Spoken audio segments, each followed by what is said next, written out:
What up, everybody? Good morning and a happy Tuesday. It is an ASAP Used Auto Parts Grind My Gears Tuesday coming to you live from the TDS Sports Talk studios.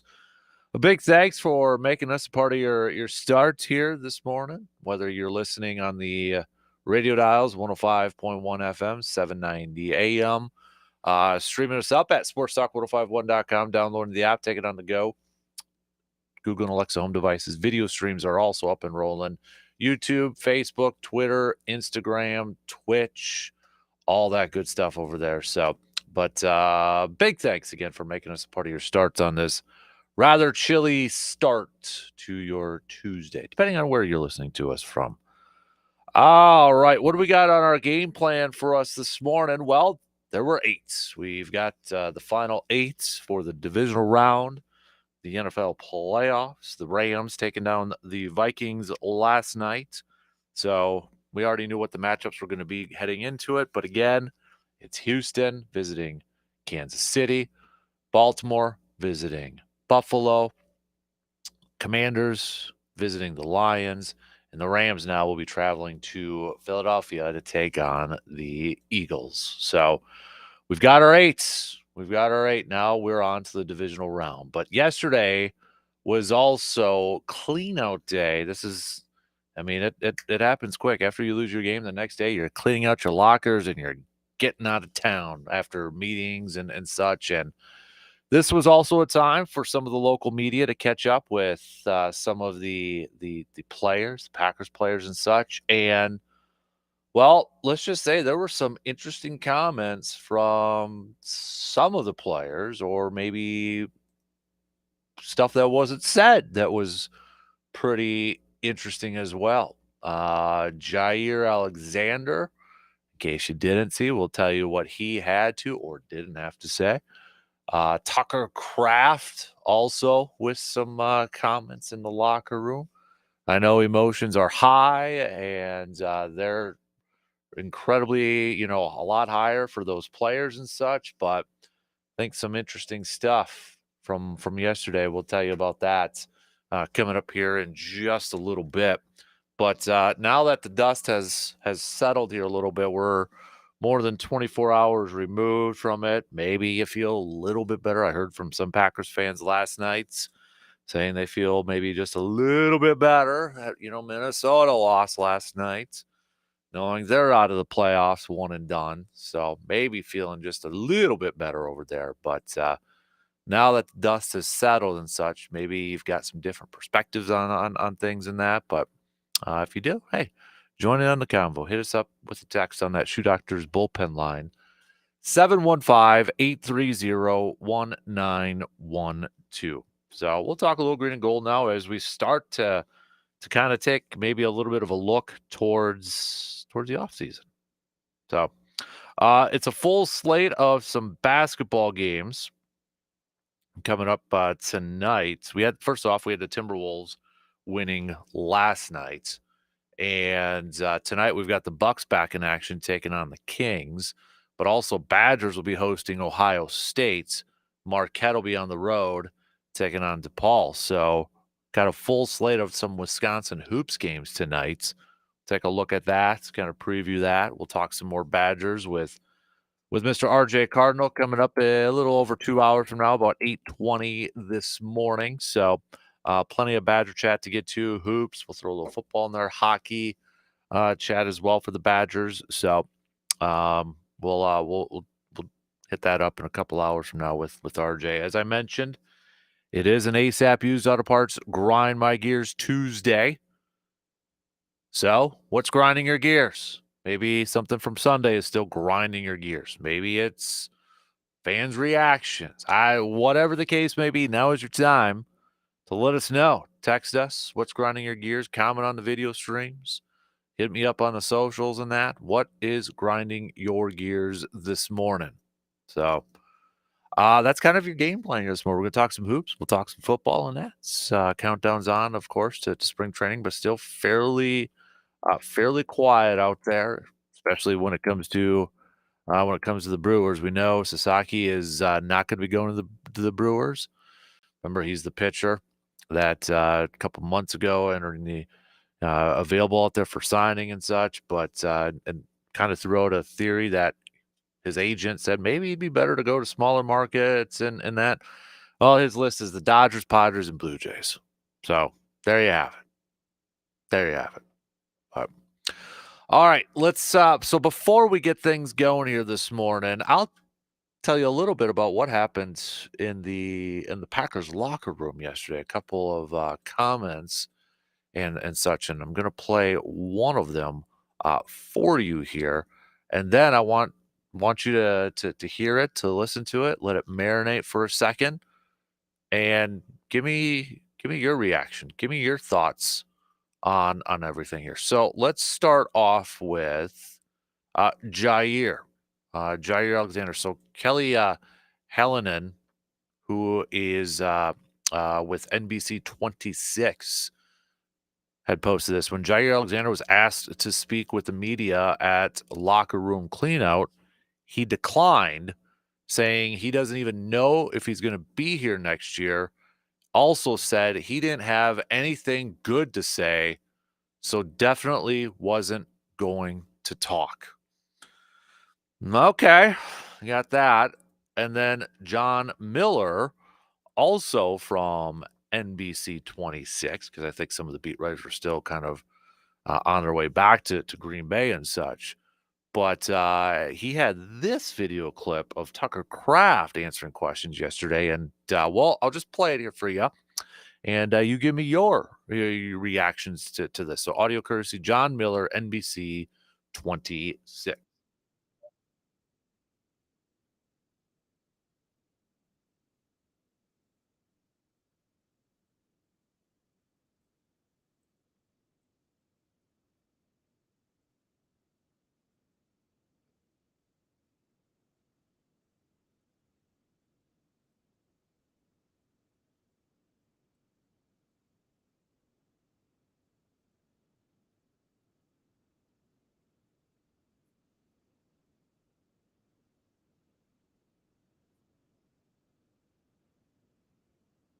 As a team, we need to wait.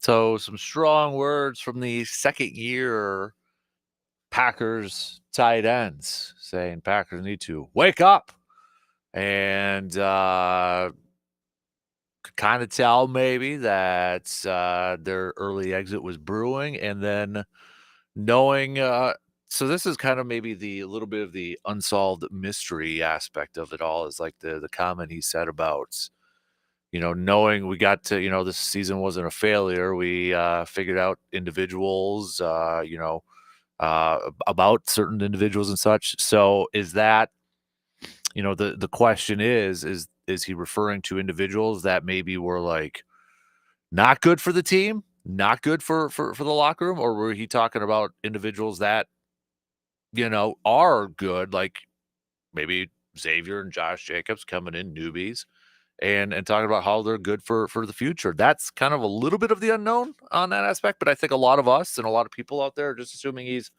kind of referring to maybe some butt heads in the locker room over there. So between that and the Jair Alexander quotes over there, what goes through your mind? What are you thinking about their Packers fans a little bit? Yeah.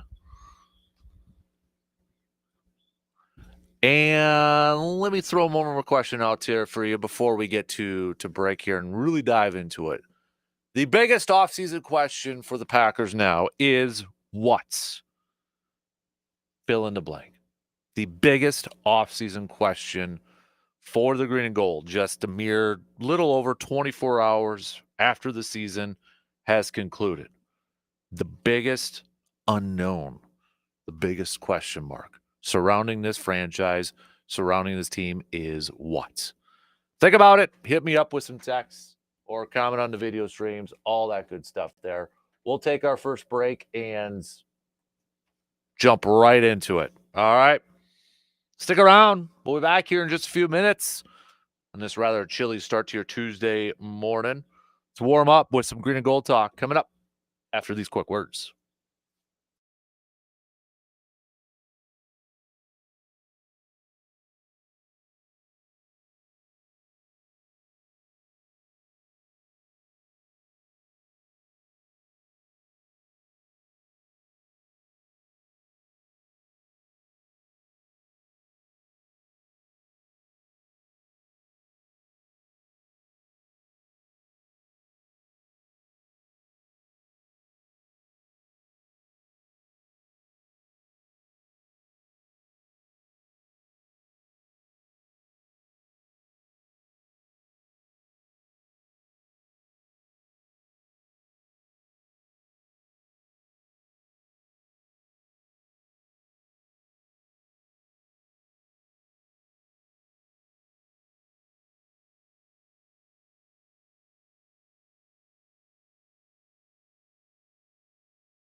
When pain or injury slows you down, turn to the experts at Chippewa Valley Orthopedics and Sports Medicine. Since 1954, they have been helping patients get back to doing what they love with advanced care for bones, joints, and muscles. From sports injuries to pain management, their experienced team provides personalized treatment to help you live your life pain free.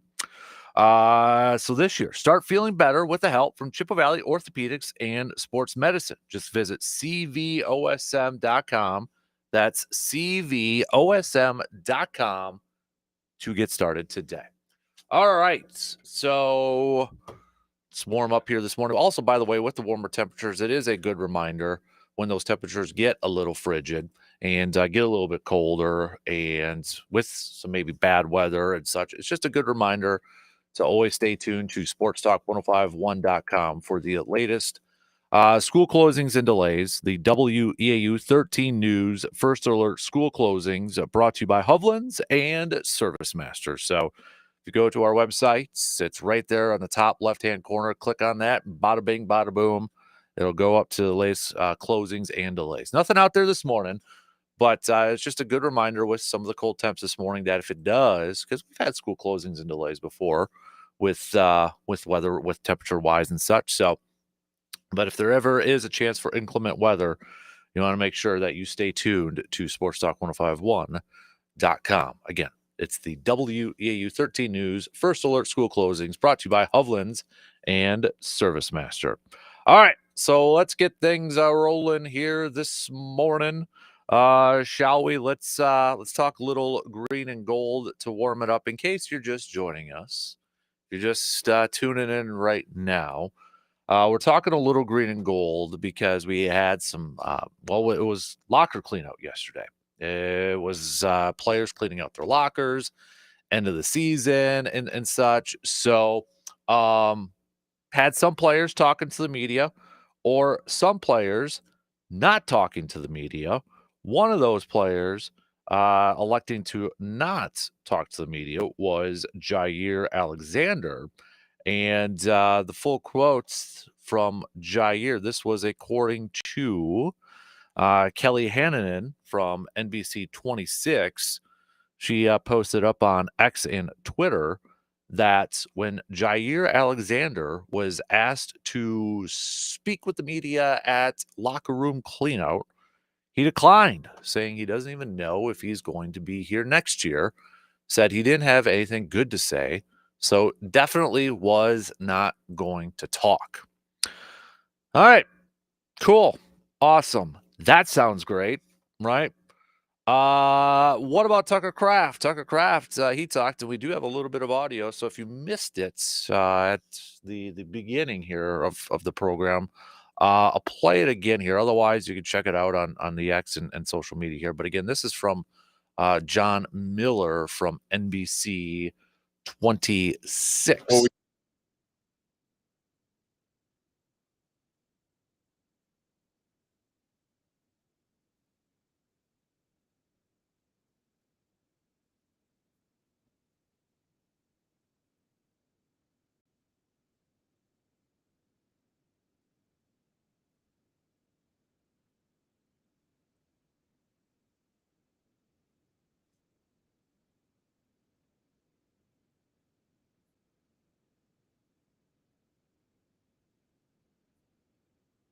but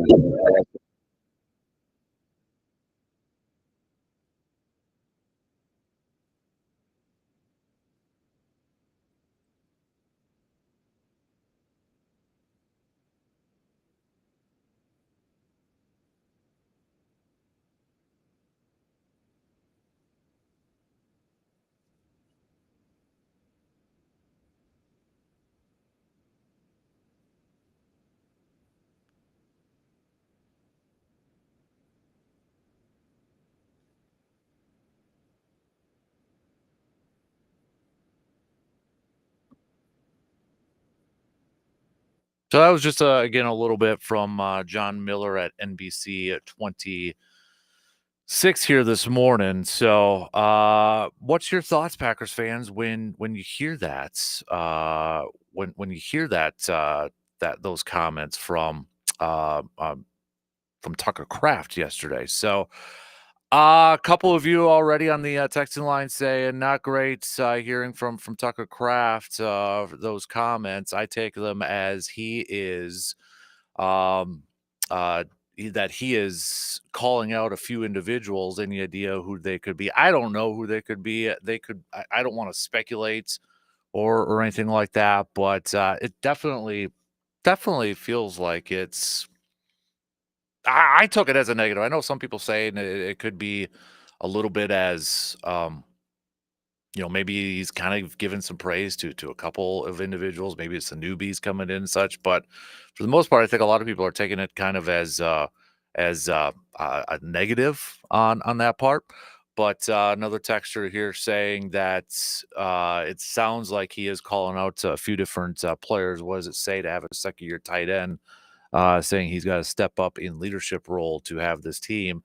Definitely doesn't make me feel good about the future. That is from Ben on our texting line there too. I'll admit it. Like when you hear, so let's start it off with the Jair. Let's start it off with the Jair one. I you know I don't know if we'll know the full story. I feel like there's still more with the knee issue. Um, it just even before it was announced with the PCL thing, I mean, Matt LaFleur was pretty darn coy with everything over there. And it's just there's just not I think that relationship's probably going to be over with. I know one of the biggest question marks heading into this season is is going to be Jair, and it's going to be whether you bring him back or not. But it sure feels like now that that arrow is trending that Jair is not going to be back in Green Bay. And with no Jair, it obviously makes it all the more important for this team to go out there and really solidify that corner position. Stokes isn't going to be back. I'm sure they love Keyshawn and Carrington, and I know Keyshawn made a comment the other day that he's willing or he thinks he could be the top guy and such, but they need more talent on the corner, especially with what Jeff Halfley wants to do. And Jeff Halfley, by trade, is a secondary coach over there, and so I think Jair's time's probably done. I think they're going to be moving on at this point, and it stinks because I always liked Jair. I always, I know his personality probably rubbed some fans the wrong way, but I always liked it. And I know some people didn't like to trash talk it, but you know what? It's 2025 now. That's that's something that's all in sports. The biggest thing is if you're going to trash talk, back it up. And for the most part, when he was on the field and he was healthy, Jair Alexander backed up a lot of stuff. So it stakes in that aspect because he's an incredibly talented player. But the biggest thing is when it comes to Jair is you got to have the availability. You got to be available on the field. And the last couple of years, he has not been available on the field. And it's just it's frustrating that it's frustrating that he hasn't been available these last couple of years, especially since we haven't, ever since that contract that he has gotten. You can make the case as he lived up to it. I don't think, you factor in the injuries and such. No, he hasn't played up to the level of that contract. So the fact that he got paid and the fact that he was at one point the highest paid corner in the league, it's disappointing. It's disappointing to see it not work out. And it's disappointing that if there is some animosity between Jair, the franchise, or whatever the hell is going on at 1265 Lombardi Avenue, it's frustrating. And a need is just going to become a bigger need now in the offseason. So I feel like Jair's gone. I feel like he's gone at this point. The Tucker Kraft comments about, Packers need to wake up. How he said it could just feel like it was something brewing in these last few games, that this was going to be the result. Said the season wasn't necessarily a failure because they got to learn about a few individuals on the team and how they can affect the future of the franchise. And that's the part people are wondering, is that supposed to be a compliment towards a few players, or is that kind of calling out a few different players? I think a lot of us are insinuating that he's referring to maybe kind of calling out a few different players. And I get it. At that point, emotions are still running high. They're less than 24 hours away from completing their season, and they're cleaning out lockers, and they've got microphones and cameras in their face, and you could kind of just tell from the look on Tucker Kraft's face, he was still down, and you can tell in his voice he's still, frustrated and such. But the thing is, if he is calling out those individuals, if it is kind of a call out to some of those individuals, we all want to know. I want to know. You want to know. We're all curious to know who are those individuals. I don't want to throw out names, but I'm sure everybody's probably got a few names in their mind, and I don't want to speculate and throw anybody under the bus and such and start anything. But man, it's disconcerting, and it's not something that you want to hear after the season. In a season, looking forward, I think we're still, yes, we're disappointed and how it finished and such, but we're still fairly optimistic for the future. But this, I don't know. And for anybody who's not a big Matt LaFleur believer, you can use this as ammo. You can use this as gasoline for your fire a little bit. If you believe that there's issues and discipline issues or anything like that, and you're not a Matt LaFleur guy, you can absolutely take this and run it with, see, here's another example of why maybe you're not a Matt LaFleur believer, that you don't trust him, that you don't feel like he's the right guy for the job. I get it. I understand it if that's what you're going to use, and I'm not going to argue with you because this isn't this to me, and I don't want to maybe make a bigger deal out of it, but you don't like hearing stuff, especially coming from a second year tight end in that. So it stinks. It sucks. And to me, it adds a little bit more intrigue to the offseason. If there are some individuals in this locker room, if there are some individuals on this team that are causing issues or don't have the right mindset, are we going to find out who those are by default if they get released, they get cut, they get moved on, that sort of thing? So if there is a little animosity brewing into that locker room, here we go again with the coaching staff and with Matt LaFleur. Now, for what it's worth, it is not Jordan Love that Tucker Kraft was referring to, because later on, I mean, Tucker Kraft was just singing the praises of his quarterback and Jordan Love and calling him a quote killer out there. So it's not Jordan Love. It's not, the QB or anything like that. But I know, just we'll never probably know the true answer in that. Maybe we will when moves are made in the offseason and such, but I'm not kidding. I was trying to think about it last night when I was watching some of those and listening to some of those, trying to figure out who it could be in that. And I'm sure we probably all have, some players in mind. And I'm not going to say, who I think, and I'm not going to say who you all think in that, because I don't want to start anything and I don't want to start any rumors or this and that. But I'm sure we probably have a lot of the same players in mind, when you kind of look back at things and such. But with all that too, what is your biggest question mark heading into the off season? What is that big question mark or the biggest mystery that they've got to solve heading into the off season?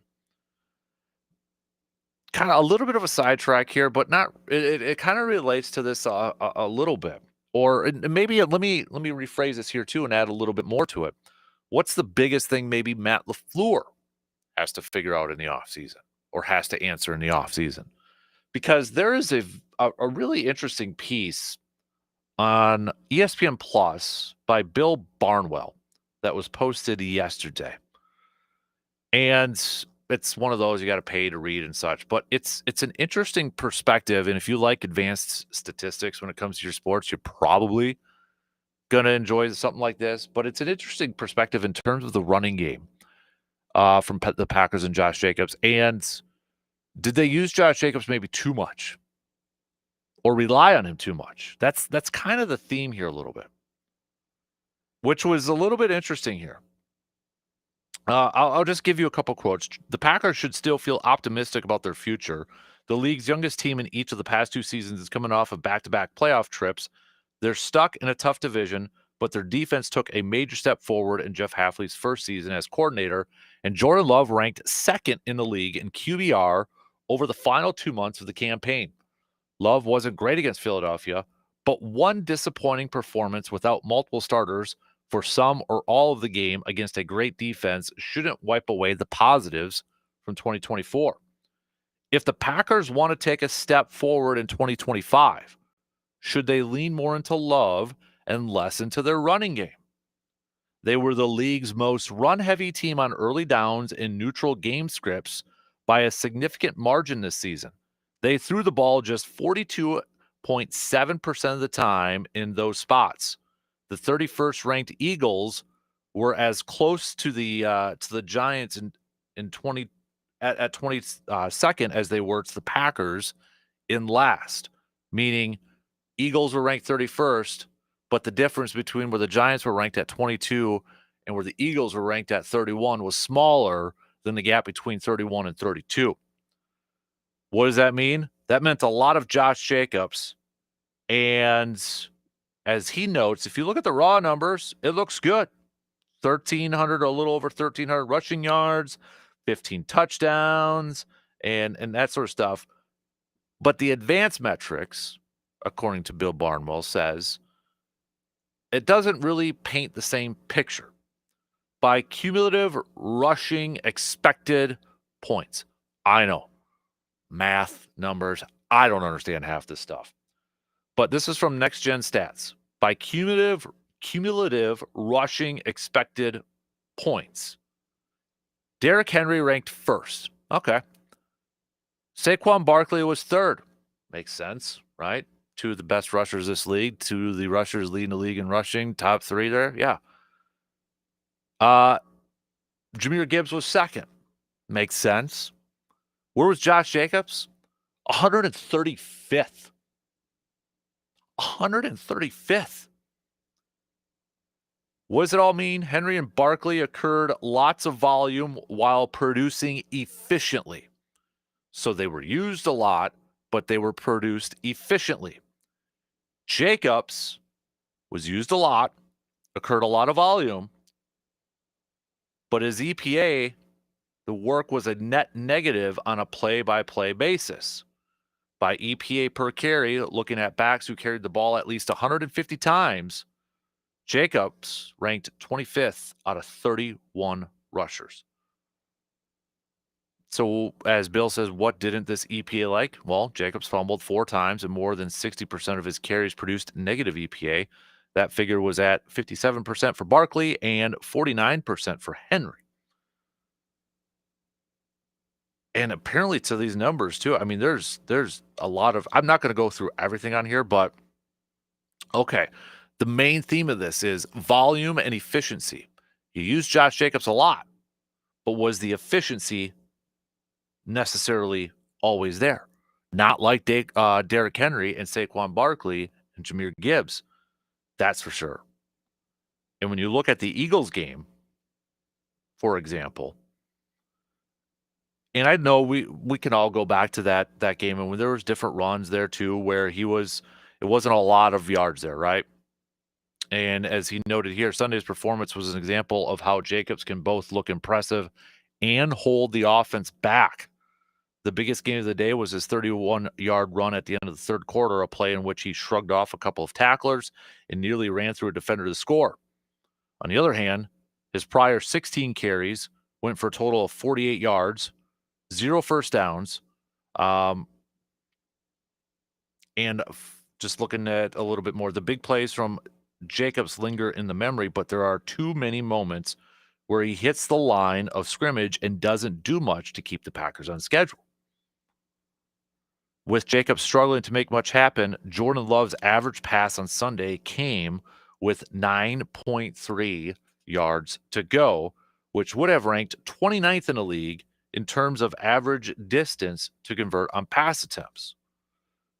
And as Bill Barnwell notes, leaning into Love earlier in the game might also help Jacobs be more efficient.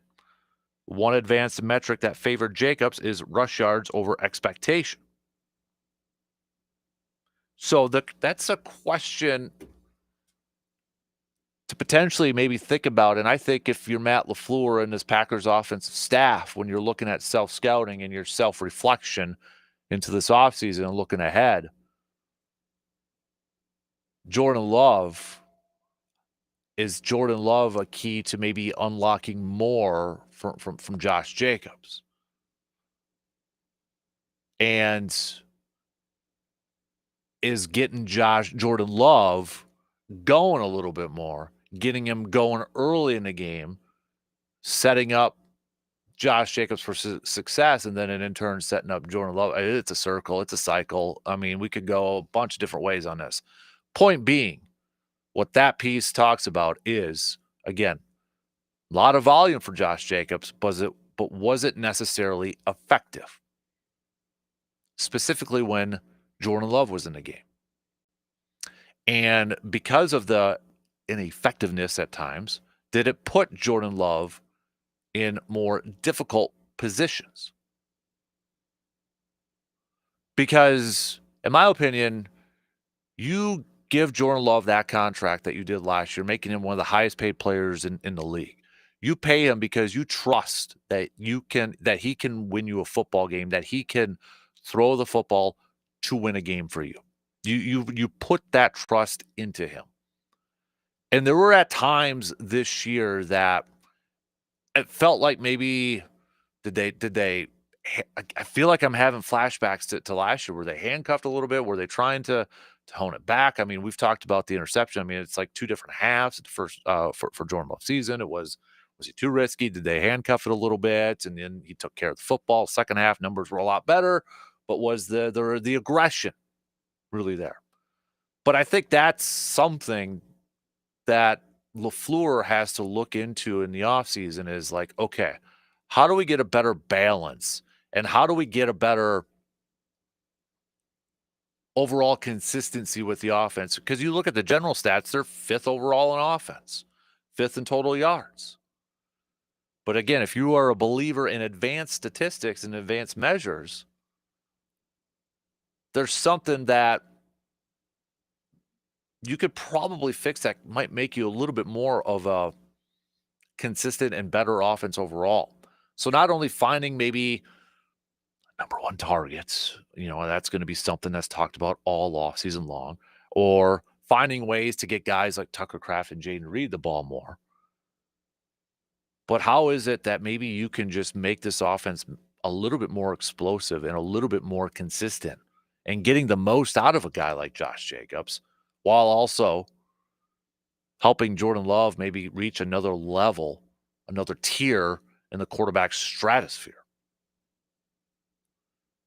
So I wanted to throw that out there. I thought it was an interesting piece. Again, I don't think, I'm maybe a little bit more old school, but I'm a believer that statistics don't tell the whole thing. Advanced statistics don't tell the whole story. They're not the be all tell all sort of thing. I think it's a part of the equation. It's a part of the question, but I thought it was interesting, the whole volume and efficiency ones. It fits the narrative for Derrick Henry. It fits the narrative for Gibbs and Barkley. It doesn't fit the narrative for Josh Jacobs. And was it at a point where it was like, did they just run the ball? And I think, again, going back to the Matt LaFleur criticisms, anybody who criticizes the play calling and kind of the game plans and such, I think this is another example of that. For those who want to criticize it, you got another piece here. You got another piece of like he's just running to run at times and maybe not setting Jordan Love up for success. And again, I think it's a valid piece to the argument. And I think that's something that LaFleur is going to have to also figure out in the offseason. Not just run the football, but get into a flow calling plays, kind of like what they were last year at that second half. I know, Love and Aaron Jones get a lot of the attention for how the offense was moving in the second half, but it just felt like LaFleur was in that zone last year too in that second half. And it felt off this year, like they never really got into that zone, got into that flow. And they got to figure that out. Defensively, when we talk about question marks, again, I'll go back to, okay, Jair, I think's out.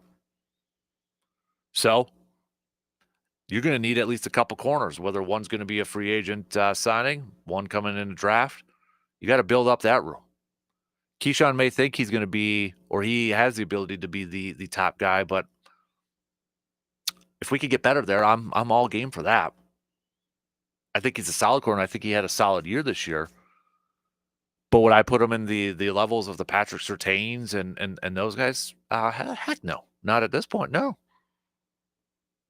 So you got to build that depth over there. And of course, getting something more out of the pressure. I mean, for crying out loud, last night's game, what did the Rams do in this previous draft? They got pass rushers. They built up that defensive front. Frisk, Jared Verse probably going to win Rookie of the Year on the defensive side. They went after Sam Darnold. They put pressure on him right away and got in his breadbasket right away and made him start seeing ghosts right away and made him look like the Sam Darnold of the old. They got after him, and these are rookies. So don't tell me that, like, rookies can't be day one contributors in year one of their NFL seasons. You look at those guys and the impact that they had, that Rams defense. That's why, leading into this game, I know everybody was talking about Rams offense, Puka and Cooper, and that. It's like their defense, though. Those rookies that they've got playing this year really stood up this year. And that's what I want to start seeing from first-round picks when it comes to Green Bay and Goody. I saw somebody on Twitter post it, a comparison to Howie Roseman, the general manager for the Eagles, and his first-round picks compared to Green Bay's first-round picks. You had Jalen Carter for the Eagles and Quinn Mitchell and just list goes on. And you're talking to Kobe Dean and Nolan Smith, or not Dean, it was Nolan Smith. And it was like impact players right away. I want that. You look at a list of first round picks that were like legit impact players. Is Jair the last one? And before that, what was it? Kenny Clark, maybe? Impact players. Great in like rounds 2 through 7. But the first round, man, I want dudes who can suit up right away and play right away and be making plays on the field right away. Look at the Rams last night. That defense, led by their rookies, just dominating up front. Dominating. Then Green Bay's front couldn't get after Sam Darnold. Rams could. All right, we got to take a quick break. We'll be back to finish up the first hour. Coming up after these quick words.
you with news about people you know and things you need to know. Keep your feet warm and dry this winter with the Shoe Doctor in repair. Only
Temperature's a bit colder these days. Your vehicle may be working a lot harder this winter season. Add in the potential for poor road conditions, and winter driving can be tough on your vehicle. That's where ASAP Used Auto Parts can help you out. Make sure your vehicle is prepared for this winter season with a new oil change to keep your engine running smooth and that you have the proper tires for those snow covered roads. ASAP Used Auto Parts can help you with both of those. Just give them a call at 715-514-4501.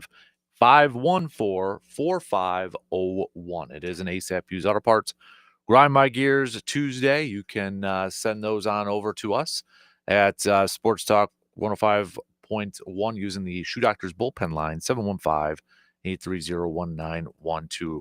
Some texts to catch up on. Jeremy says, I take Tucker Craft and Josh Jacobs' comments as people not being motivated to play, and they want those people gone and want players in there that want to win. I'm happy he spoke up and is trying to hold people accountable. Smuck says, if I'm Goody, I'm calling Kraft, Axe, Gary, Jacobs, and Jordan in my office to uncover the cancers and address them immediately. It's all about the attitude and accountability. And for Ja, availability. I think they still have their leadership council. That's like players and such. I think they still have that. But yeah, I would agree with you. Smuck on the video stream. Yeah, I'm not quite sure, Jason, what's going on here with when we try to play a clip. It usually works, but I know. Yeah, I'll put in a ticket to our engineering group. I don't know why that clip wasn't playing on the video stream. So my apologies, Jason over there. But Jason says, biggest notice on my end, I believe that the offense needs to become a team. They don't look as though they are on the same page on every series. Looking at number stats on each game, you can see that they make rushing and passing numbers, but as a team, they can't finish. The defense, the last couple of games, Sunday not included, you can tell that they were missing Quay Walker. Good point. I agree. That's where like I want to see like even next year, I want to see Quay and Ezrin Cooper on the field together for quite like more than just a couple snaps or more than just a couple games here. I want to see those two guys out there because they've got the athleticism for both of them. So, all right, just a couple minutes to the top here. Good morning, Morgs. How's it going, Casper? Good. How are you? When it comes to things like team players and bringing on people that want to play and that kind of thing, obviously it looks uninspired. Everybody knows that from the Packers sidelines. Where do you fall on motivation? Do you think some people are naturally more motivated than others, or do you think that's a coaching job? Give me a percentage. Like, what percentage of coaching influences the motivation level of players versus they bring themselves on the field to play? 20-30%. Meaning Coaching influence. So when if you you were can't get pumped up for a game, you shouldn't be playing. right, but as a player, true, if, both sides, you've coached little ones before, and you've also been coached. As a player, who is your best coach in terms of maybe turning around a bad game or getting you motivated to play in the first place or wanting to be there, even though it was a rough one? Al Pacino in the movie Any Given Sunday. Okay. What about like in Medford? I mean, inch by inch, play by play, till we're finished. Okay. We're in hell right now, gentlemen. I Uh-huh. can do that speech all day, every day. Yeah, but the Yeah. kids you're telling it to are like 4. Yeah, and I Yeah, can't use you're some of the gonna- words that Pacino used in that movie Yeah, either. pull it back a So, little bit. Pull it back a little bit, buddy. boy, that's a tough one. 'Cause Good I don't want to coaches leave in anybody out. Medford? Oh yeah, So Yeah. who put you in the mindset the most? Coach V, Coach, okay. Just because was Coach he one Vara. of those like speech and rally guys, or was it more a stoicism where More he just stayed quiet on the sidelines, but you knew? Yeah, I'm more of the stoicism, but also just the belief that he would try to install, so really quick, I thought I was pretty darn good my freshman year and Mhm. such.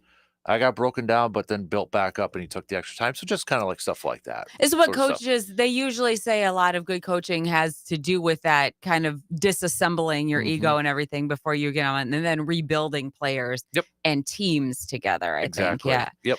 So So you think 2030 coaching to player ratio. yeah. That's it. Yep. Okay. I agree. All right. I agree.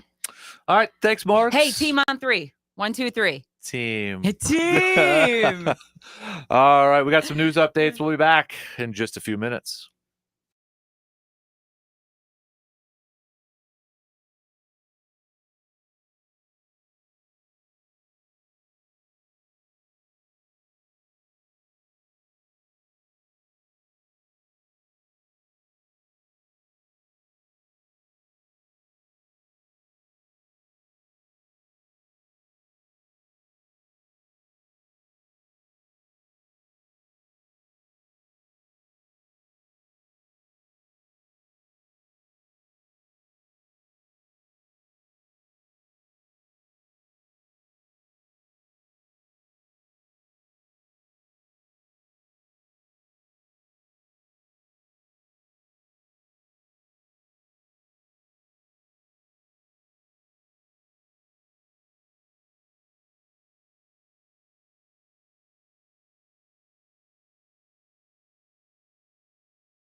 Second hour kicking off right now on this Tuesday morning. A big thanks for tuning in wherever, however you may be tuning in from. Coming up next hour, we'll talk some Badgers with Mr. RJ Cardinal. Badger basketball, men's basketball team back in action tonight as they'll be hosting Ohio State. You also got Marquette in action tonight, taking on DePaul. And then you've got the Bucks also back at it on the court, taking on the Kings, looking to bounce back after their loss against the Knicks, where the Knicks dropped a $140 on them on Sunday. So we'll throw a little hoops talk into this equation as well. It is an ASAP Used Auto Parts Grind My Gears Tuesday. So what is grinding your gears? Let us know. Get it off your chest. All right, just make it appropriate so I can put it up on the air. We'll get to some of those coming up here in just a little bit here, but gives you a little bit more time to send those babies on over.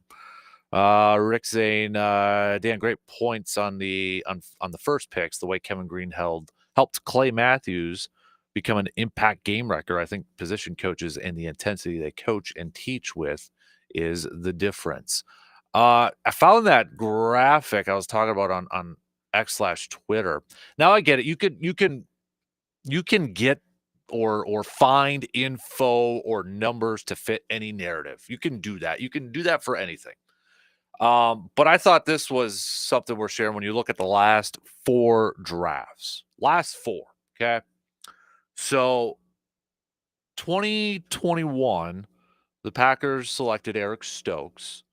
Eagles selected Devontae Smith. And I get it, Eagles picking before, Green Bay in some of these instances too. So again, you can find stuff that fits the narrative. But the reason I'm bringing these up, impact players, contributors with your day one picks. Day one picks, because first round is just day one. 2022, Packers, Quay Walker, Devontae Wyatt, Eagles, Jordan Davis. I think that was the one, too. I think we were all at Hy-Vee for a draft watch party, and we're like, that guy was falling. It's like, gosh, he's going to go to the Eagles.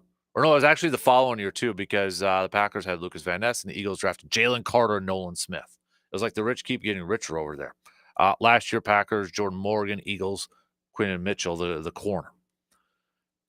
So you look at, those picks, and that's where, with this team now, going forward, it sure seems like you've got a trend, maybe a little bit of a trend here with some of these picks. Now, Quay started right away for Green Bay. Devontae didn't. Lucas Van Ness didn't. Jordan Morgan obviously didn't. Eric Stokes in his rookie year was kind of thrusted into the starting role after all the injuries to the corner position.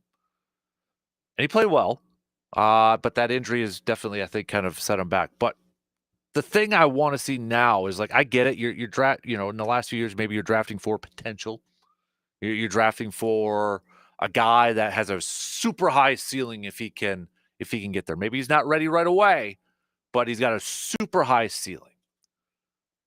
I want to see now where, okay, because Packers, I believe, are 23rd. By the way, Minnesota's drafting 24th. Thank you to Brandon Berg, who sent me that last night. So, drafting Green Bay. Green Bay's on the clock at 23. Minnesota's on the clock at 24. Last time Green Bay drafted 23 at that spot, some guy named Brian Balaga, Iowa, and then they went on to win the Super Bowl. But anyways, so again, another parallel to 09. I want to see them go into this one and find guys that can contribute day one, that can be on the field and play and be difference makers. That's what I want. And we're not going to know come April, whenever they make that pick, whether they're going to be a day one, big time player like Verse has been for the Rams. And that's kind of where I was bringing this up, is because of last night's game with the Rams, and you had Brandon Frisk and you had, Jared Verse. I mean, guys playing some impactful snaps on the defensive side and being difference makers in the game last night. That's what I want to see with this team now. I want to see guys suiting up that are drafted in the first round, suiting up and being dudes that can lead this team and instantly, be on the field and be playmakers. That's what I want. Whether it's a corner, whether it's a pass rusher. I mean, this draft, from all the experts out there, is full of pass rushers. It's got some good depth at pass rushers. So, okay, you know what? If there's one there, let's go get one and let's go make him a part of the rotation right away and be a big part of this thing. Because, gosh darn it, what I saw what the Rams did against the Vikings last night, what I saw Philly do against us, I want that. I want that from my front seven. We got guys in name and in contracts and such, but they ain't playing like that. And I want to see dudes starting to do that. It's going to be a very intriguing and I guess let me look up. Is there any free agents, pass rushers heading into? Oh, I don't like that website. That not that one. I want just a straight up list here. What do we got here? Of course, this isn't going to load up here. Okay, let's do. Let's do defensive end here for argument's sake. What do we got here? Is it going to load up for me? Of course it's not. Why would it load up for me on this Tuesday morning? Let's try this again. I was just kind of curious because would there be any defensive ends potentially out on the free agent market? And I'm just kind of blanking off of the top of my head. Okay, it's sorting out right now. But, could that be? I saw Khalil Mack apparently is contemplating retirement, they said. And I know he's more like an OLB outside linebacker at this point. But DeMarcus Lawrence, okay, he's going to be 33, though. So that be an option. Josh Sweat with Philly. He's over there. He's scheduled to be a free agent. Chase Young, scheduled to be a free agent.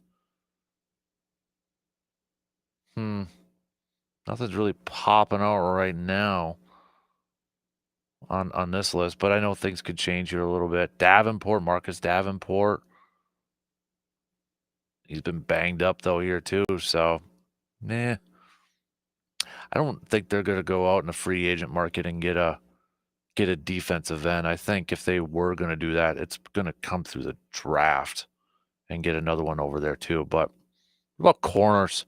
I know everybody's kind of talking about Asante Samuel potentially being maybe somebody that, but remember too, I mean, that it takes, got to make sure the Chargers aren't going to sign him. Let me bring up corners. Is it going to filter enough for me here? Plenty of veteran wide receivers that are going to be out there. Green Bay is looking at any of those and bringing in here. Corners, we've got Carlton Davis. I think he's going to be staying in Detroit, but who knows? DJ Reed with the Jets over there. Javarius Ward, San Francisco. It's going to be about 30, it looks like, when the season starts next year. Jonathan Jones. It's going to be 32, though. Byron Murphy with Minnesota, maybe. I don't know. But, all right, there's going to be some options out there. So, but. And with the Jair, I feel like Jair is going to be on the move. We did this yesterday, but if they do just kind of straight up release Jair, you're talking about, before June 1st, potentially about 70, was it 70 million? Because they got about 60 some, or was it 60? Yeah, about close to 70 million, I believe, in available salary cap space. You could do the post June 1st and split it up a little bit that way. I think I got some of the numbers here right now when it comes to, so if he's released or traded before June 2nd, $18.1 million dead cap hit in 2025, but $6.9 million caps saved in 2025. If he's released, traded that post June 1st, just a $7.9 million dead in 2025, a $10.2 million dead cap in 2026, $17.1 million cap space saved in 2025 if they do the post June 1st designation. Now, that doesn't necessarily mean that they would hold on to him June 1st to release him. They could release him earlier, but have that post June 1st designation. The only thing is that they wouldn't have that immediate cap space available right away. So that's the tricky thing. It's not that they have to wait till June 1st to release him. They can release him right away and have that post June 1st on there. It's just Green Bay won't have that amount of cap space, that 17.1-ish million cap space available right away until after June 1st. I mean, that's a big chunk of change. There's no question about it. It's a big chunk of change to have that amount of money available for this year. And so I think you factor that in, and I think you factor in some of the other stuff that's going on with Jair. I don't see 23 with us this year. I don't. Seba, we all know what grinds my gears. What grinds my gears is Sunday evening, all the Vikings fans running their mouths and bashing the Packers. Where are those people? Now, I won't say that word. At least we were competitive. Humble pie tastes great, doesn't it? So wondering when we were going to get one of those. And of course, it would be C-Bomb that comes with it first right here. So does it make the pill easier to swallow, Packers fans, seeing the Vikings go one and done? Does it make that pill easier to swallow just a little bit? I was talking to a buddy yesterday, and they noted as well, last night, I should say, there's a lot of criticism about Matt LaFleur and his inability to maybe win some big games and such. And as they noted, Kevin O'Connell is now winless in the postseason, and then plus that game to win a 1 seed, didn't win that one either. Just throwing that out there, as a buddy of mine was saying last night. So just throwing that out there. Gotta love a good old rivalry, pointing out different things. Keep your thoughts coming, Packers fans. In case you were just joining us, too, a question I threw out in the first hour that I'm curious to get your takes on and curious to get your thoughts on is, what is your biggest question that you have with this team now that we are heading into the offseason? What is the biggest question that you have heading into this offseason? Think about it for a little bit. Let me know.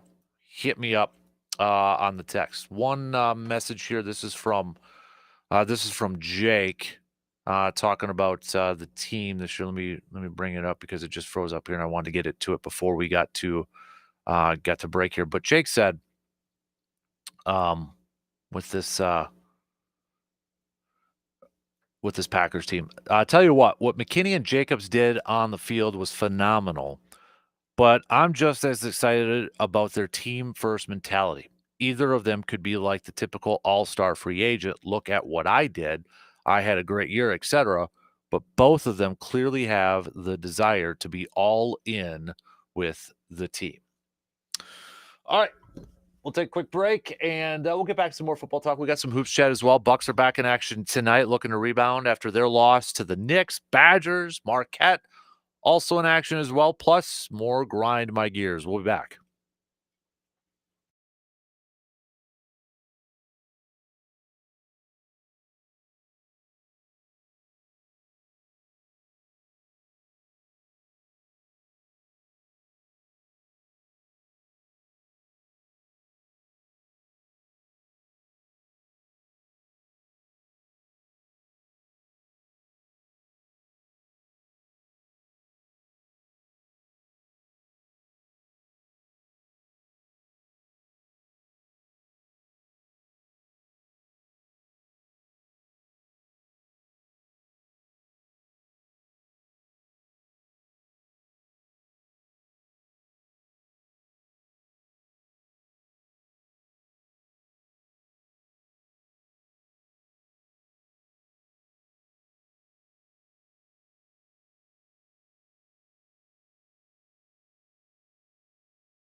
At Carpet City Flooring Center, they know that the right flooring can change everything. Whether it's the cozy feel of a new carpet in your living room, probably feels really good with the colder temperatures out there, or the timeless elegance of luxury vinyl planks in your dining room, your floors set the stage for your life's moments. Their team of experts are there to help you out with so much experience and a passion for finding the perfect flooring for your style and needs.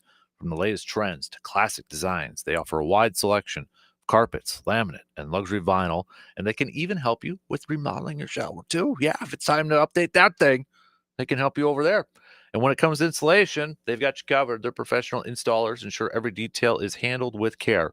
So all you have to do is enjoy your beautiful new space. Stop by Carpet City Flooring Center today and let them help you bring your vision to life.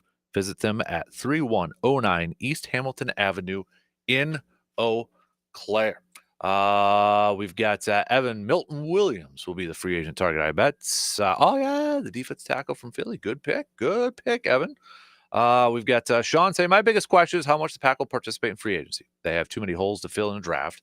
We need faster wide receivers, both O-line and D-line, and multiple corners. Actually, my biggest question is how the Lions are a better team in front office than the Packers now, and how do we catch up? Another texter said, do you think Mike McCarthy will be coaching the Chicago Bears next year? They're interviewing him tomorrow.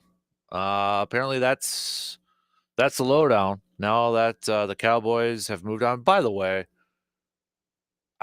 first of all, kind of bush league on the Cowboys' part to hold on to McCarthy and not allow him to interview last week for the Bears. And then you wait a week and say, okay, yeah, we're not bringing him back. So, I mean, he kind of missed out on some of the first round interviews. I know only one job was filled, and it was the Patriots, and everybody in their world and their child knew who they were going to hire.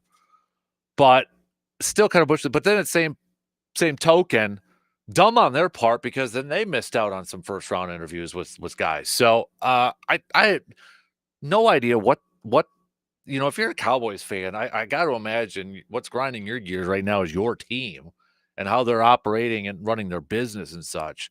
I know Dion is the big name out there, and apparently him and Jerry have already talked, but Deion Sanders already came out with a statement, kind of saying that he's going to be staying in Colorado. This was from last night. To hear from Jerry Jones is truly delightful, and it's intriguing. I love Jerry, and I believe in Jerry. After you hang up and process it and think about it, it's intriguing. But I love Boulder and everything there is about our team, the coaches, our student body, and the community. Part of me feels like, no, this is I'm just throwing spaghetti on the wall and seeing if it's sticking. But part of me is feeling like, okay, if Dion could have his way and Dion could say, can we get rid of Dak and somehow trade up and draft my kid? Then I would take the job. Because he's already said before, what was it, last week or 2 weeks before, the thing that would get him to the NFL or intriguing about the NFL is if he could coach his kids. So, I mean, if Jerry shot that idea down, then maybe that's why possibly Dion wouldn't go over there. But, I mean, what if Jerry said, hey, Prime, we're going to get rid of Dak. We're going to move up and we're going to draft Shador. Come coach him. Then I think Dion would be hopping on a plane in a heartbeat for that thing, and then off to the races there. But obviously that's not the case. So,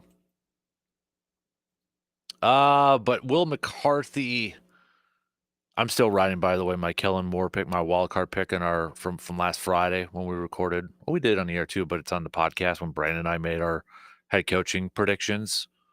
I'm still riding with my Cowboys Kellen Moore pick. I think that's the one. But anyways, back to the question. McCarthy Bears. It would be weird. I'm going to say no. The Bears one is so hard for me because you've got a GM already in place. It's already kind of like maybe the seat's a little hot.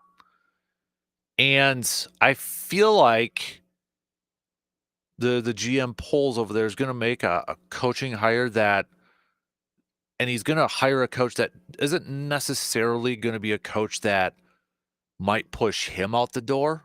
Like, I'm not saying McCarthy's that person, but I could see like Pete Carroll being that type of coach. Like I think Pete Carroll would be a good hire for Chicago. I know he's up there in age and such, but just from a pure culture change in that. But I don't know if Poles would pull the trigger there because Pete Carroll, I think, would be the type of guy who's like, okay, then kind of push him out. Because remember, when he was over there in Seattle, he had a little bit more say initially than Schneider and such. So I don't know if Poles would make that move. I almost feel like he'd make a move for a coach that necessarily wouldn't have more sway than him. And again, I'm not saying that would be McCarthy in that aspect, but boy, that'd be a tough one. Saints apparently are interested him going back to New Orleans where he was an offensive coordinator. One time backup quarterback for Green Bay, Aaron Brooks. Remember that name, Aaron Brooks for Green Bay? That's a good one there. Whew. Good old days. Boy. McCarthy potentially on a third team. That's I think the guy just wants to go to a team maybe at this point where there's like a middle ground between Green Bay and Dallas in terms of like ownership and how our franchise is run. He works under Ted Thompson his entire career, which is draft and developed. And he goes to Dallas where it's just a whole nother animal. I think the guy maybe just wants to have some middle ground to finish out his career and such. Boy. Okay, we'll get back to some more football talk here momentarily because I know we got a few more texts to catch up talking about some football and that. But hoops wise, we do have Badgers in action tonight. They're going to be taking on Ohio State at the Kohl Center. We'll talk some more Badgers with RJ Cardinal coming up in less than an hour. Marquette is also in action tonight. They're going to be taking on DePaul University. So the latest rankings in the college basketball world right now, especially since Tennessee got their first loss. Auburn has moved up to the number 1 team in the country, according to the AP poll. Iowa State's moving up 1 spot to number 2. Duke 3, Alabama 4, Florida by taking down Tennessee, moving up to number 5, and then Tennessee dropping to number 6. Marquette staying at 7. Kentucky is at 8, Kansas 9, and then Houston rounding out the top 10. The highest ranked Big Ten team, hold your butts, Michigan State. Okay, Michigan State moved up 4 spots. They're at number 12. Oregon also moving up 2 spots. They're at number 13 in the latest polls. Other Big Ten teams, you got Purdue that moved up 3 spots to number 17. Illinois fell 6 spots. They're at 19. Michigan moved up 4 spots. They are at 20. Wisconsin moving up 2 spots at 24. So the Badgers back into the top 25 in the latest AP polls. So they're going to be going up against an Ohio State team here tonight at the Kohl Center. So far, Ohio State's what was that? Oh, got sidetracked there. Ohio State so far 10-6, 2-3 in conference play. Wisconsin is favored by 6.5 in this game. But when you look at the Buckeyes, they're coming off of a loss against Oregon, 73-71, and that was Oregon coming over, traveling cross country there. They did lose to Michigan State a while back, 69-62. But Ohio State's, when you look at their schedule so far, I mean, they had some tough competition early on. They beat Texas to open up the season when Texas was ranked 19th. Then they fell to Texas A&M when Texas A&M was 23rd in the country. They lost to Auburn, dominated by Auburn, 91-53. Beat Kentucky, 85-65. So, I mean, they've gone up against some good competition so far. So they're a little battle tested here with the Buckeyes. So I'm curious to see how this game shakes out here tonight. I think it's going to be a good one. I think it's going to be a good test here. I know, you look at the numbers and the stats, but Ohio State's 10-6 in that, but they're kind of battle tested here a little bit at this point in time. We mentioned Marquette, also the 7th team in the country, sitting there at that 14-2 record on the season. So far, their lone losses against Iowa State and that loss against Dayton. But you look at their upcoming schedule here, and, DePaul, Xavier, Seton Hall, Villanova, Butler, UConn's kind of been sketchy so far this year. I know they're ranked 14th in the country. But Marquette, I think they're the team to beat in the Big East. You got St. John sitting there at 5-1 conference record. UConn's also there at 5-1. But I think it's Marquette that is going to be the team to beat for the Big East title this year. Bucks wise, coming off of that loss against the Knicks, where the Knicks dropped 140 points against them. And this was on the heels, too, the day before. These are some of the defensive numbers that the Bucks had been throwing out there before that game against the Knicks. So before that game, over the last 12 games, the Bucks were second in NBA defensive rating, first in NBA defensive rebounding percentage, second in the NBA in opponents' second chance points, second in the NBA in opponents' points in the paint, fourth in the NBA in opponents' field goal percentage. So defensively, up until that Knicks game, this Bucks team was playing at a very high level defensively. We'll see what they can do against the Kings tonight. Can they bounce back and pick up their 21st win of the season, sitting there at 20-17 so far on the season. They're about 45% of the way through the season. So not quite at that halfway mark, but the closer we get into this, or the closer we get to February and such, you're going to be talking more about trade rumors and what are some of the moves that the Bucks could help bolster their roster here a bit for hopefully a playoff run. I mean, right now they're sitting in the middle of the pack of the Eastern Conference. They're probably not everybody's pick. I mean, you want to talk about Green Bay and the Packers and their inability this past season to beat some of the elite teams. You kind of look at the Bucks here, and I think for the most part, you might be able to say the same argument. I mean, you go up against the Knicks and you get throttled. They drop 140 on you, for crying out loud. You lose to Boston every single game this year. You did beat Oklahoma City in the NBA Cup Finals, but then you follow it up by losing to Cleveland again. So, and I think they've lost to Cleveland every game. Yeah, they've played Cleveland 3 times so far this season within their division too, and they've lost all 3 of those games. And they've lost all their games against Boston. They just lost to the Knicks. They lost to the Knicks earlier in the season in November. You're talking about these are the teams that are ahead of them in the Eastern Conference standings. So maybe very similar to Green Bay in that essence, where, okay, they're a playoff team, but who have they beaten so far this year? At least the Bucks can say they beat the Thunder in the NBA Cup Finals back in December, but that's probably their marquee win. They haven't beaten anybody else. And when you look at their upcoming schedule here, Sacramento, Orlando, Toronto, Philly, the Pelicans, the Heats. You've got the Clippers, the Jazz, Portland, Spurs, Memphis. I mean, these are the games. These are their games up until February 3rd. This is a winnable stretch of games for this Bucks team, for crying out loud. And I want to see them take advantage of this schedule. I don't want to see them playing down to their competition.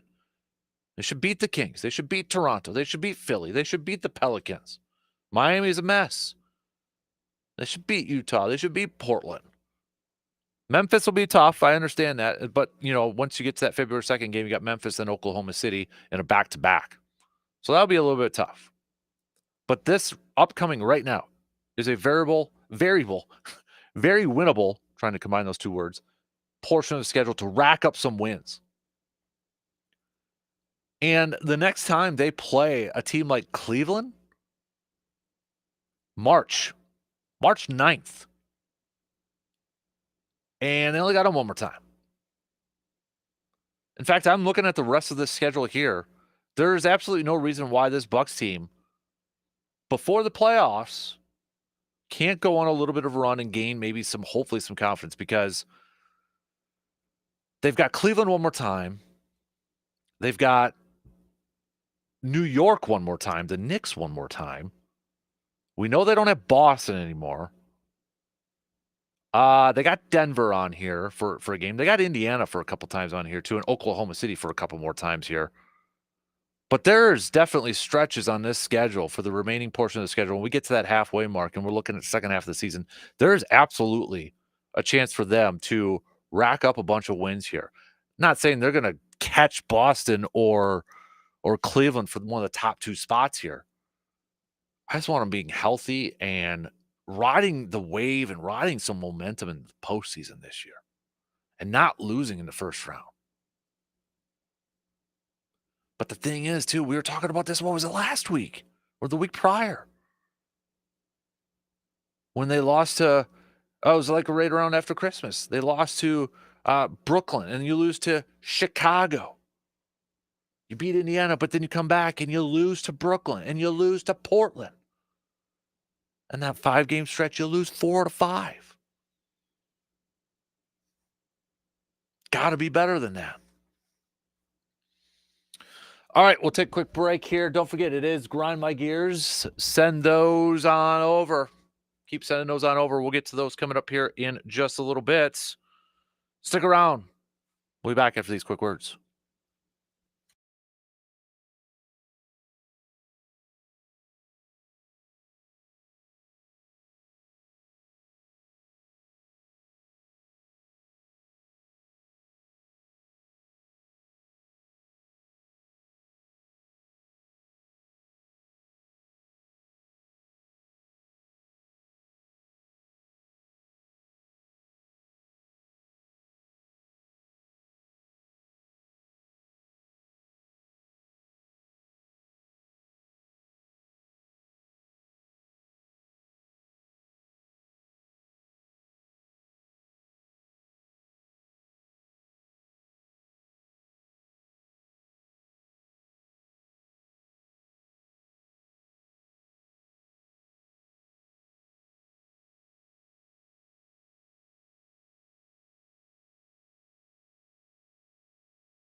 At Hy-Vee, they are more than just a grocery store. They are your one-stop shop for everything you need all in one place. From fresh produce and top-quality meats to your favorite snacks and household essentials, they have got you covered. Need a quick dinner solution? Check out their delicious, ready-to-eat meals or swing by their in-store bakery and deli for made fresh daily options. And don't forget to fill up and take advantage of Hy-Vee's fuel savers. With friendly service, great prices, and convenience you can count on, Hy-Vee is here to make your day easier. All right, we're getting set. Already putting some plans into motion here, getting set for the draft in April, doing some shows over there for the draft in April and such. But I got to figure out an idea of some swag to hand out so we can take over over there. I don't know if our friends at Resonance Branding Company has any ideas of some giveaways we can do while we're over there and such. But more details to come. So we're working on some cool stuff here coming up in the coming days and weeks here, getting set for our draft shows over there in Green Bay. It's gonna be a lot of fun. Anybody planning on going over to Green Bay to take in the draft and such? Anybody planning maybe just driving on over there for the day, or you're like, no, sir, I am avoiding that area like the plague. I'm not messing with all those people and all that stuff over there. I know was it's on packersnews.com. They've got there was just an article up yesterday. Events that apparently are going on throughout that week here. I don't know if I'm going to be able to open it now, but apparently they got like a celebrity. They call it a celebrity flag football game the day after the draft, but you might as well call it a Packers celebrity flag football draft at that point, because it's just like former Packers over there. So it's not, like some brand new celebrities and all that good stuff. So, but there's a list up at packersnews.com if you want to check it out and such. We've got a phone call here this morning to get to as we wrap up the second. By the way, no RJ Cardinal. He just texted me and said he's not able to hop on. So no RJ Cardinal. So no worries. We've got plenty to catch up on. But before we finish up the second hour, let's welcome our good buddy, Mr. Seabaum. What up, Seabaum, on this Grind My Gears Tuesday? Good morning, El Capitano. How are we after that great game last night? I was wondering, so let me ask you, does it make the loss feel a little bit better? Are you one of those Packers fans? It's like, okay, I feel a little bit better now, especially since, Vikings kind of got dominated last night. Oh, it was beautiful. It made it so much easier. So much easier. Again, I think it helped rip the Band-Aid right off, right? I'm still disappointed we lost, but now we don't have to listen to that god-awful fan base talk their crap for the next however many weeks. So this is beautiful. Nobody's piping up. All these mouths that have been running for weeks haven't heard boo. I love it. Yeah. And I'm on my way right now. I'm stopping in Hudson on my way to the Twin Cities for work today. I can't wait to strut around. I got my Packers shirt on. I'm going to be smiling ear to ear the whole day. That's awesome. That's awesome, man. Hey, what else is on your mind here this morning, dude? Well, I already talked about ripping off the Band-Aid. We're still kind of recovering from that loss the other night, and I don't want to dig too deep into the next season, but, we've touched on this roster being the youngest roster in the NFL, and a little bit concerning to me, and I wanted to get your take on the things that Tucker Kraft was saying and how Jair was talking, and, Tucker Kraft he felt like this was brewing. And then you see the comments out of Keyshawn Nixon saying he's done being a kick returner. Mm-hmm. They're the youngest team in the league. I think they need that veteran leadership to kind of right the ship. We don't want to start getting this entitled, attitude across the locker room. I mean, what's your take on that? Do you think the cancers can come into a locker room of a team this young, and how do we fix that? I think, I think you make a point about, is it the youth and the immatureness of some of these players and such. And I know we talked a little bit about it yesterday, but that's why I wouldn't mind them adding a few veterans into this thing and sprinkling in a few veterans. And I think, I don't think it'd be a full-on thing, but I don't want to hear about, undisciplined and inconsistencies and all that. And I think adding a few more veterans to this roster and into that locker room would make leaps and bounds in that department, adding not just veterans, but like veterans of the mentality of like what we saw from Xavier and Josh Jacobs this year, right? You know, that clip when Carrington gave up the touchdown, you know, Xavier McKinney's over there talking to him and trying to figure things out. Just that type of leadership, a Charles Woodson-esque type of leadership, not just bringing in guys that have been in the league for years, but guys that can be leaders on the field and leaders in the locker room. And that's honestly, I know it's probably hoping for a lot. I do hope Goody is aggressive in that department in free agency, especially if he does move on from Jair. You're talking about, you know, potentially maybe around $70 million available in cap space this year. I mean, that's a good chunk of change, man. Yeah, and I hope they don't just spend it frugally. You know, you got to go out and get the right people, like you were talking, Charles Woodson type. And, you know, sadly, you and I both, I know you love Jair. I've loved him from the second I saw him in Green Bay. We both did. Yep. I saw Matt Schneidman or whatever had tweeted that there's been stuff going on behind the scenes, and he's been predicting Jair was done for a while now. I wish I knew what was going on behind the scenes. Granted, he's been hurt, and we haven't had him on the field much, but when he is on the field, boy, he's a stud, and I really, really would love to see him stay in Green Bay, but time will tell with that one. I know that's it stinks because I love the swag that he brings. I know that rubs people off the wrong way, but I think to play that position, you need to have a little bit of that, as long as you can back it up, which he did a lot of times when he was healthy out there. But you know, when it boils down to availability and you're not out on the field due to injuries, and then plus the other stuff that's going on, it just seems like 23's time in Green Bay is over with, which I think now puts a big hole at that corner position for this offseason. Yeah, it really does. And I mean, I think the secondary played phenomenal without him in there. I mean, you just look at that Eagles game. Devontae Smith and A.J. Brown, they light up the NFL, and we shut them down. But, you know, it's a little concerning when you hear the comments out of Keyshawn Nixon saying he's a CB1, he's done doing kick return. It's like, come on, you know. I get worried about attitudes like that because that's not a team attitude. That's a me attitude. And I worry that can bleed around in the locker room. But maybe I'm digging too deep, and we're only 2 days after the season here. So excited for what's to come. And, yeah, I'm super stoked that Minnesota got rolled. That was great. Hey, really quick before I let you go, what about Tucker's comments? I don't know if you got a chance to hear those and such, but, you know, he mentioned about, you know, this, just a paraphrase of, you know, the not necessarily a failure of a season because we got to know about some individuals and, you know, their future with the franchise and how they can affect the franchise. Did you take that as maybe as a knock towards some players, or as maybe some people kind of threw out there, maybe is it kind of singing not really singing, but, you know, giving a tip of the cap to some of the players who maybe showed to be leaders of this franchise? How did you take that comment?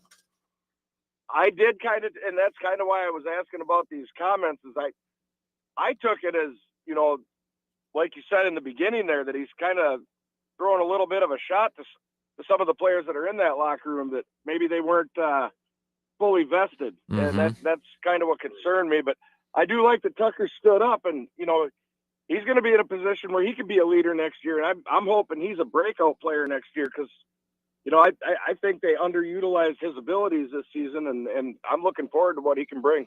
I agree. Hey, C-Bomb, best of luck in Minnesota today. Don't get in too much trouble, and go Pack, go, bud. Go Pack, go. Thanks for having me out, Capitano. You got her. There you go. C-Bomb hopping off the Shoe Doctors bullpen line here this morning. Just a few more minutes to the top of the hour. Yeah, that's one thing, too. I'm glad C-Bomb brought that up, the Keyshawn Nixon comments from yesterday. In case you didn't hear those, this was a little bit from Keyshawn yesterday at the locker rooms. I think my year one with Jeff was outstanding. I think he revamped the way my career's shaping, moved me to outside corner, and I played outstanding all year. I like half a lot. I can't wait to get back next year and get year two under my belt in his system, playing outside corner only. I'm just excited about it. I want to be CB1. CB1 is not doing kick returns. That's just what it is. So, when you hear that, what goes through your mind? What's your thoughts on that? Okay? Well, what's your thoughts on that? Not wanting to do kick returns anymore. Good with it.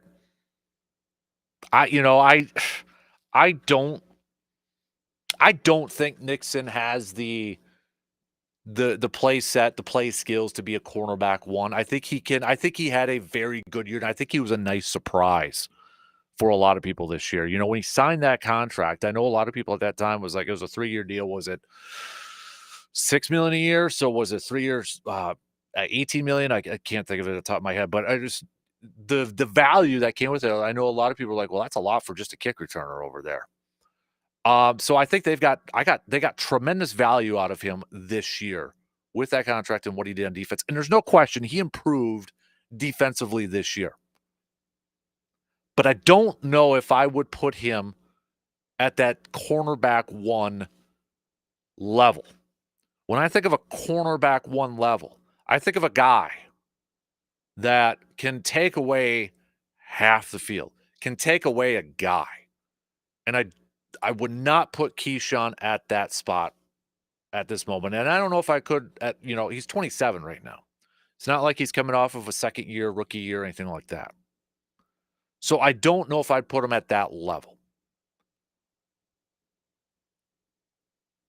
It's obvious Halfley and the Packers like what he brings to the table. Halfley said it before the season started and was singing the praises of Nixon. But I still think it is going to be super, super, super important that they find another corner. They like Carrington. They like Keyshawn. They may not spend a first-round pick on those guys, even if Jair's gone. They may look to build some depth there. If they like Javon Bullard more in that slot and that nickel role, they're going to keep him there. But that's going to be interesting to kind of follow here in this offseason too. And I would hope, I really hope that those who are at the media availability, I wish I could go. I wish Green Bay would approve me for this. But I would love to ask Goody and LaFleur at their season-ending pressers, when you hear a comment like that from Keyshawn, is that going to be a plan going forward? Are you willing to take him off the kick returns and put him in a competition to be CB1? I've got so many questions I would love to ask these guys. And it's like, dang, wish I could get to that. All right, just a few seconds left to the top of the hour here. Plenty more to get to here. No RJ chat here this morning. That's okay. We've got other stuff to fill in. Question that we threw out in the first hour, in case you're just joining us. What's the biggest question mark, the biggest concern, the biggest mystery? Let's play a little Unsolved Mysteries next hour. The biggest mystery surrounding this Packers team heading into the offseason. Make your picks. Put on your trench coats. Put on your best Robert Stack impressions. Let's get at it coming up next.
Third hour kicking off right now. What up, everybody? Happy ASAP Used Auto Parts Grind My Gears Tuesday. Broadcasting from the TDS Sports Talk studios.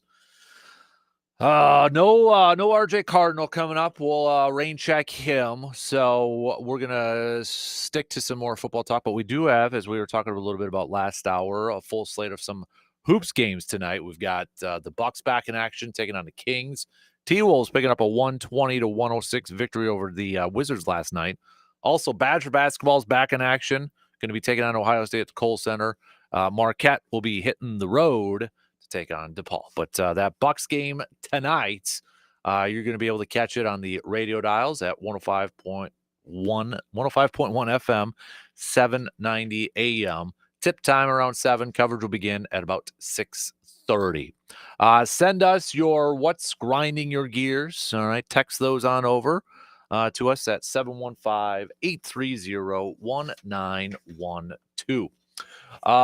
Elsewhere, I threw out a question in the first hour. I want to kind of hit it up here and give you a few chances to text in. We're going to play a little Unsolved Mysteries Packers edition. Unsolved Mysteries. What is the biggest mystery / question / whatever you have for the Packers as we head into the offseason? All right. Put on your trench coats, do your best Robert Stack impressions, and join us. And perhaps you can help solve a mystery. So send those on over. We'll get to them here in just a bit. Carl, I did see this. Carl sent a YouTube link. I saw it yesterday. I shared it on my Twitter page yesterday too, but there was 2 Packers fans at the game, and I can't play it because of the language that's used in there. But there was 2 Packers fans at a game. I think it was a gentleman and his fiance. There was an Eagles fan. It was just like berating the woman Packers fan using language I can't say on here. And the guy, yeah, I mean, it's trending all over the internet right now. And I think they're trying to figure out who that Eagles fan is. It's garbage. It's absolutely disgusting. And I hate it when fans act like this. I know that's not the full on Eagles fan base. I know it's that not every Philly fan is like that. But it does paint them in an awful picture with the language that he was using to a female fan. And I hope the Eagles can find that guy and maybe say, yeah, you're not going to be going to a game. I hate going to games.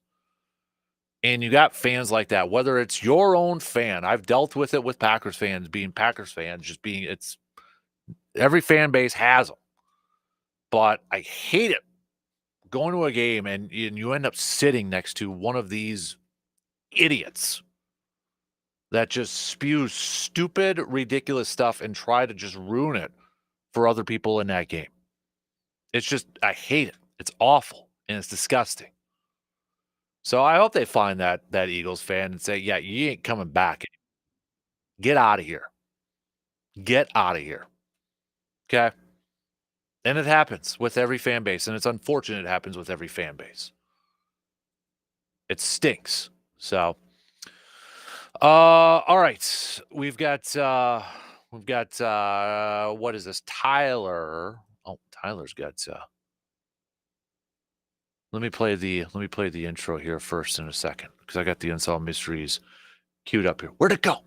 Where'd my Unsolved Mysteries thing go? Where's the Robert? There we go. Here we go.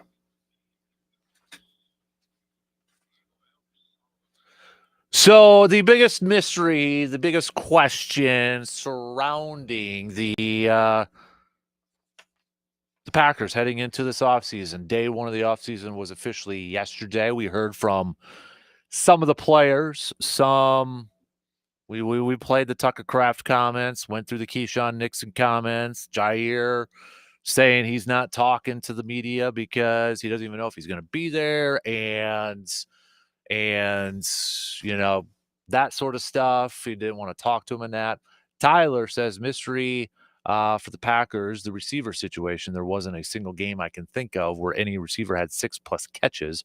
LaFleur needs to pick a guy sometimes and prioritize a guy getting the ball. A quick pass at the line, a screen, a quick slant scheme, and a couple over there too. So, Josh just sent a text saying apparently they found that Eagles fan and and banned him. So, okay. I don't know if that's true, but awesome. Good deal. Thanks for sending that over. Josh, I don't know if they found him and banned him, good. Get him out of there. So, thanks for sending that over, Josh. A couple other mysteries here. We've got Ben saying my biggest mystery surrounding the Packers is going to be the pass rush, figuring out how they can do what the Rams did last night against the Vikings with some of their rookies. He was talking about that in the first hour, and I saw this from Kevin Seifert, who covers the Vikings for ESPN. If this doesn't maybe kind of grind your gears, Packers fans, I mean, I saw this, I'm like, oh, why couldn't we do that? Of the so the Rams had 9 sacks last night against Sam Darnold and the Vikings. 9 sacks, okay? It was like 6 in the first half. 8 of the 9 sacks came from a 4-man rush. A 4-man rush. 8 of the 9 came from a 4-man rush. I want that in Green Bay. I want that, and I want it now. I mean, good gravy. You talk about just absolutely dominating at the line of scrimmage. 8 of the 9 sacks came via 4-man rush, winning your one-on-ones, just absolutely dominating the man in front of you. Taking his paycheck and putting him on Jared Verse, Brandon. I mean, the rookies, the Rams rookies, defensive players, they were just on fire last night. And they made Sam Darnold look like the Sam Darnold from his Jets days. I mean, that's what I want in Green Bay. That's what I want. Some more mysteries here. We've got Rick, excuse me. Rick says, my biggest concern, we'll say mystery here, is the lack of discipline leading into the accountability leadership. I hate player-led teams. When LaFleur was so emotionally unstable over the years, he lost me. The responses from the press conferences are showing a team with no mental toughness. Excuses don't fix anything. He needs to galvanize his team. Kraft and Jacobs' comments so telling. If players say it's a problem inside the walls of 1265. We've got another one here that says John says, my biggest mystery surrounding the Packers is finding number 1 targets on the free agent market.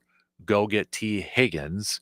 Another one, Eric says, my biggest mystery is figuring out how to fix Jordan Love. And Dave says, the biggest mystery that I have for this Packers team heading into the offseason is going to be finding a replacement for Jair Alexander. I am not sold on Keyshawn Nixon being a cornerback 1. Cool mindset, but he's not a CB1. So kind of all over the place. So, I just saw this. Jeremy Fowler a couple minutes ago said Packer center Josh Myers is, quote, amazingly all good after what looked like a severe leg injury suffered Sunday. Myers has swelling, but no other issues, set to enter free agency in good shape. All right, good for Josh. I don't know if he'll be back in Green Bay, if Green Bay is going to give him a new deal and a new contract, but that's the one thing, to get hurt in the final couple plays of a game that was already decided and you're entering free agency and you lose that, gosh, you felt bad for a guy like Myers, who apparently a lot of the players and a lot of people in that organization really love Josh Myers. So we'll see if he's going to be a priority for Green Bay to bring back this season. I know they like Jacob Monk over there, who they drafted this past year, but time will tell. Keep your mysteries coming. You guys hit on a lot of them there too. I mean, there's quite a few of them, and you're exactly right on all these. I mean, it's, do you look at bringing in another pass catcher when you factor into the Christian Watson injuries, probably going to keep him out a majority of the next season? I don't know the Romeo Doubs situation. You got the, and I hate to kind of try to connect some dots here and such, but you look at Romeo Doubs' season this year, outside of the numbers and what he did on the field, but you look at the situation where he was suspended for a game because he ghosted the team at practice and that. Suffering 2 concussions now. I don't know his future. I don't know where he's at with everything, but you kind of I think you put that into question here a little bit. So, do you bring in a guy, a veteran receiver, to add to that room? I wouldn't be opposed to it. A couple of you mentioned that as your biggest mystery. Will they do that? I've been banging the table this morning about the defensive front, the defensive line. I'll throw in what I was going about with first-round picks. I want my first-round pick to be a contributor this year, and a good contributor, a solid contributor, and a consistent contributor. And if it's from the defensive line, if it's a pass rush, I want that to get better. Biggest mystery is what happened to Kenny Clark. You can throw that in there. What happened to Kenny Clark this year? Sure, he had a few good games maybe. And sure, advanced statistics or Pro Football Focus or Next Gen Stats or all these other data points may show that Kenny Clark probably wasn't as bad as fans like to put it. But from the eye test, I think for a lot of us, Kenny Clark did not play like what we expected Kenny Clark to do, especially with the new contract this year. Where was 97 in a lot of these instances? On a milk carton? On a missing poster? Is the, missing people updated episode of Unsolved Mysteries? Where was Kenny Clark? You look at other guys on this defensive front. I think a lot of guys we expected to take jumps this year or be put in better positions, and they weren't. For whatever reason. Was it just because year one? I mean, for all the points that we were pointing out at the defensive side is like, okay, I want more of a pass rush. Maybe we need more corners and, all that stuff. The fact that they still finished top 5, top 6 in categories is pretty darn impressive from Jeff Halfley. It's pretty darn impressive from him. But if we did like a missing persons thing for our Unsolved Mysteries, I think you put Kenny Clark on there. Like, okay, showed some moments here, but dude, he's got to control that line. He's just got to dominate at that line of scrimmage. And there was oftentimes, I want to hear 97's name multiple times in a game, just wreaking havoc on that front. And we didn't get that.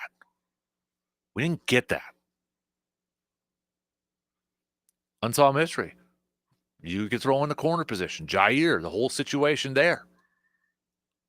I necessarily wasn't on the bandwagon or the thought that he was good as gone. But after yesterday, yeah, my arrow's on that side now. I think he is good as gone. And I think he's checked out. So what do you do there? Do you ride with Keyshawn and Carrington as your top 2 corners with Javon Bullard playing the slot? I think you need more depth over there. Stokes is as good as gone. He's in the doghouse. He can't even get on the field. He's gone. You look at the offensive situations too. Let's say Josh Myers is gone. Let's say he leaves via free agency. All right. How does the rest of the offensive line shape up? Where does Jordan Morgan fit in that equation? Is he going to be moved to guard? Does Elton move to center? Does Sean Ryan move to center? Somebody else just to get Morgan in and replace that, and you're shuffling your offensive line around a little bit more. We know Zach Tom and Rasheed Walker are probably the bookends for sure next year. But I think we're going to enter in another offseason potentially like, okay, there might be a job potentially up for grabs on that offensive line. How's that all shake out? And going back to what we talked about in the first hour, that Bill Barnwell piece on ESPN Plus. And I got to give a shout out to our friend Luke, because Luke was the one who actually sent it to me yesterday to kind of take a look at. And it's some interesting stuff. If you find some advanced statistics, numbers kind of interesting, I find them interesting. I don't think they're the tell-all, be-all sort of thing, but I think there's a place for them. But what the case that Bill Barnwell's making here is that did they rely on Josh Jacobs too much? And was he as effective as the overall numbers show? And I won't read the whole thing for you, But I thought there were some interesting numbers here where, one party says if the Packers want to take a step forward in 2025, should they lean more into Love and less into their running game? They were the league's most run-heavy team on early downs. They threw the ball just 42.7% of the time in those spots. The 31st ranked Eagles, so Green Bay, 32. Okay. The 31st ranked Eagles were as close to the Giants, who were ranked 22nd, as they were to the Packers, who were in last. Josh Jacobs had a lot of volume, but this was the number that kind of like, wow. Okay. As he says here, Jacobs, 1,300, over 1,300 rushing yards, 15 touchdowns. But when you compare it to like Derrick Henry and Saquon Barkley and even Jahmyr Gibbs, they call it the EPA, the expected points added. Okay. Some advanced metrics don't exactly have Jacobs in the same tier as Derrick Henry and Saquon Barkley. By cumulative rushing expected points added, Henry ranked first. All right. Yeah. Makes sense. Jahmyr Gibbs ranked second. Okay. Saquon Barkley was third. Okay. Yep. I no problem with those three. You look at the numbers, what they did on film, what they showed, and with the eye test, that passes the eye test with this fancy statistic out there. Josh Jacobs got to be top 10, right? No, 135th. 135th. So what does that mean?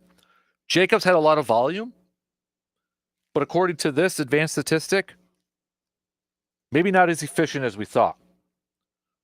Henry and Barkley had a lot of volume, but they produced efficiently. Interesting. I thought those were interesting numbers. So, a mystery again that I would throw in there is it kind of attaches to that. How do you maybe get that? And it goes maybe back to getting a number one target like a lot of you have said on the texting line. How do you get the passing game going again? How do you get Jordan Love more in a rhythm? Jordan Love, for all intents purposes, he ranked second in the league in QBR over the final 2 months of the campaign. As Bill Barnwell said, he wasn't great against Philadelphia, but one disappointing performance without multiple starters for some or all the game against a great defense shouldn't wipe away the positives from 2024.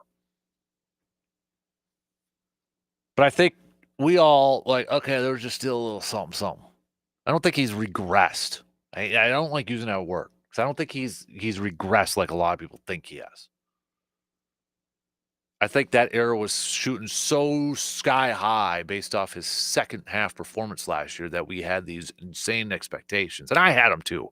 I'm not pointing the finger at anybody. I had them too.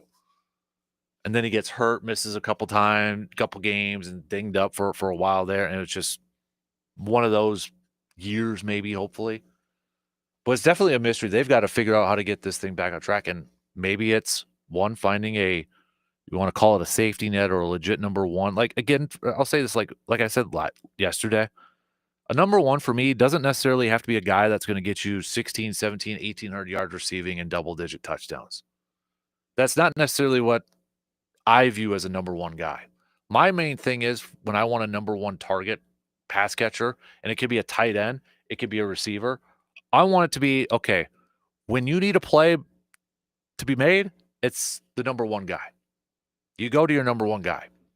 Brady, for the longest time, had a Gronk or even a Julian Edelman. Peyton Manning had a number one guy for the longest time, whether it was a Marvin Harrison, whether it was Reggie Wayne, whether it was a Demaryius Thomas, or even Wes Welker. Patrick Mahomes has a Travis Kelce.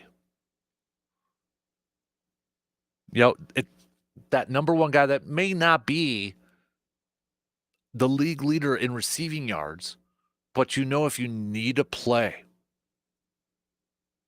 and not necessarily a guy that you're going to target every single time, like super hyper focused like Aaron was with Devontae, that grinded a lot of people's gears when it came to watching those two. But when you need a play, it's 3rd and 5, you're going to dial up that play for this guy. What other mysteries do you have? Get your trench coats out and let us know. What else is grinding your gears? Text those on over 715-830-1912. Quick break. We'll be back in just a few minutes.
Looking for great food and a welcoming atmosphere? Stop by the VFW Post 305 on Star Avenue in Eau Claire. They're serving up delicious meals from their amazing breakfast menu to many delicious options on their lunch and dinner menu that will keep you coming back for more. Whether you're dining with friends, family, or fellow veterans, they're open to everyone. And if you're looking for a place to hold your event, they're your go-to place as well. So the next time you're trying to figure out your next stop for breakfast, lunch, or dinner, make a stop at VFW Post 305, located at 1300 Star Avenue in Eau Claire. Also, got a press release to share for y'all. Coming, set the dates, March 22nd. March 22nd. Jeff Foxworthy is going to be at the Sonntag Center, just announced here a little bit ago. But tickets for the show will go on sale to the public on Friday, January 17th at 10 a.m. So this Friday, 10 a.m., tickets will go to sale to the public. Special pre-sale opportunity starting tomorrow at 10 a.m. More info, though, head to thesonnentag.com. That's the and then SONNENTAG.com. But mark your calendars and get your tickets for Jeff Foxworthy coming over to the Sonnentag on March 22nd. Again, tickets will go on sale to the public Friday, January 17th, with a special pre-sale opportunity starting tomorrow at 10 a.m. Thanks to Tim for sending us over too. It looks like the dude that Philly fan, was it his looks like that's his business or his company that he works for, also came out with a statement. They found out who he was, and yeah, they're going to do an investigation. Is that the company? That I'm assuming that's where his job's at. So yeah, get rid of that guy, fire that guy, for crying out loud. So okay, we got a few more texts to get to here. What grinds my gears is this is from Ben that came a little bit earlier. What grinds my gears on this Grind My Gears Tuesday was the insanity from Packers fans shortly after the game on Sunday and into Monday morning. Entitled Town was out in full force. Learn to appreciate and enjoy watching football instead of making it your whole life. That's kind of funny that Ben, you threw it out there, because I just saw Aaron Schatz from DVOAs. He tweeted out too. We have to normalize the idea that watching football should make you happy, not sad. I think it's a smart quote. Another texter here had said a little bit earlier, what's grinding my gears this morning is all the hate going towards Jordan Love, and that some people actually believe that there should be a quarterback competition between him and Malik Willis come training camp. For crying out loud, people, can you tone it down for a little bit? Jordan Love is not going to be in a quarterback competition. You act like he had the worst quarterback season of all time amongst all quarterbacks. Take a step back, take a deep breath, and take a chill pill.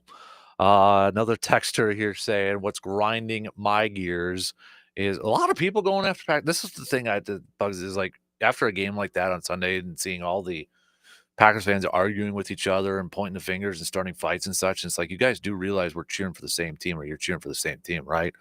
But another one here, I don't have a name to go with this one, but saying what grinds my gears is how Packers fans react after losing to a game. I know it's probably the minority, but they are a very loud minority over there.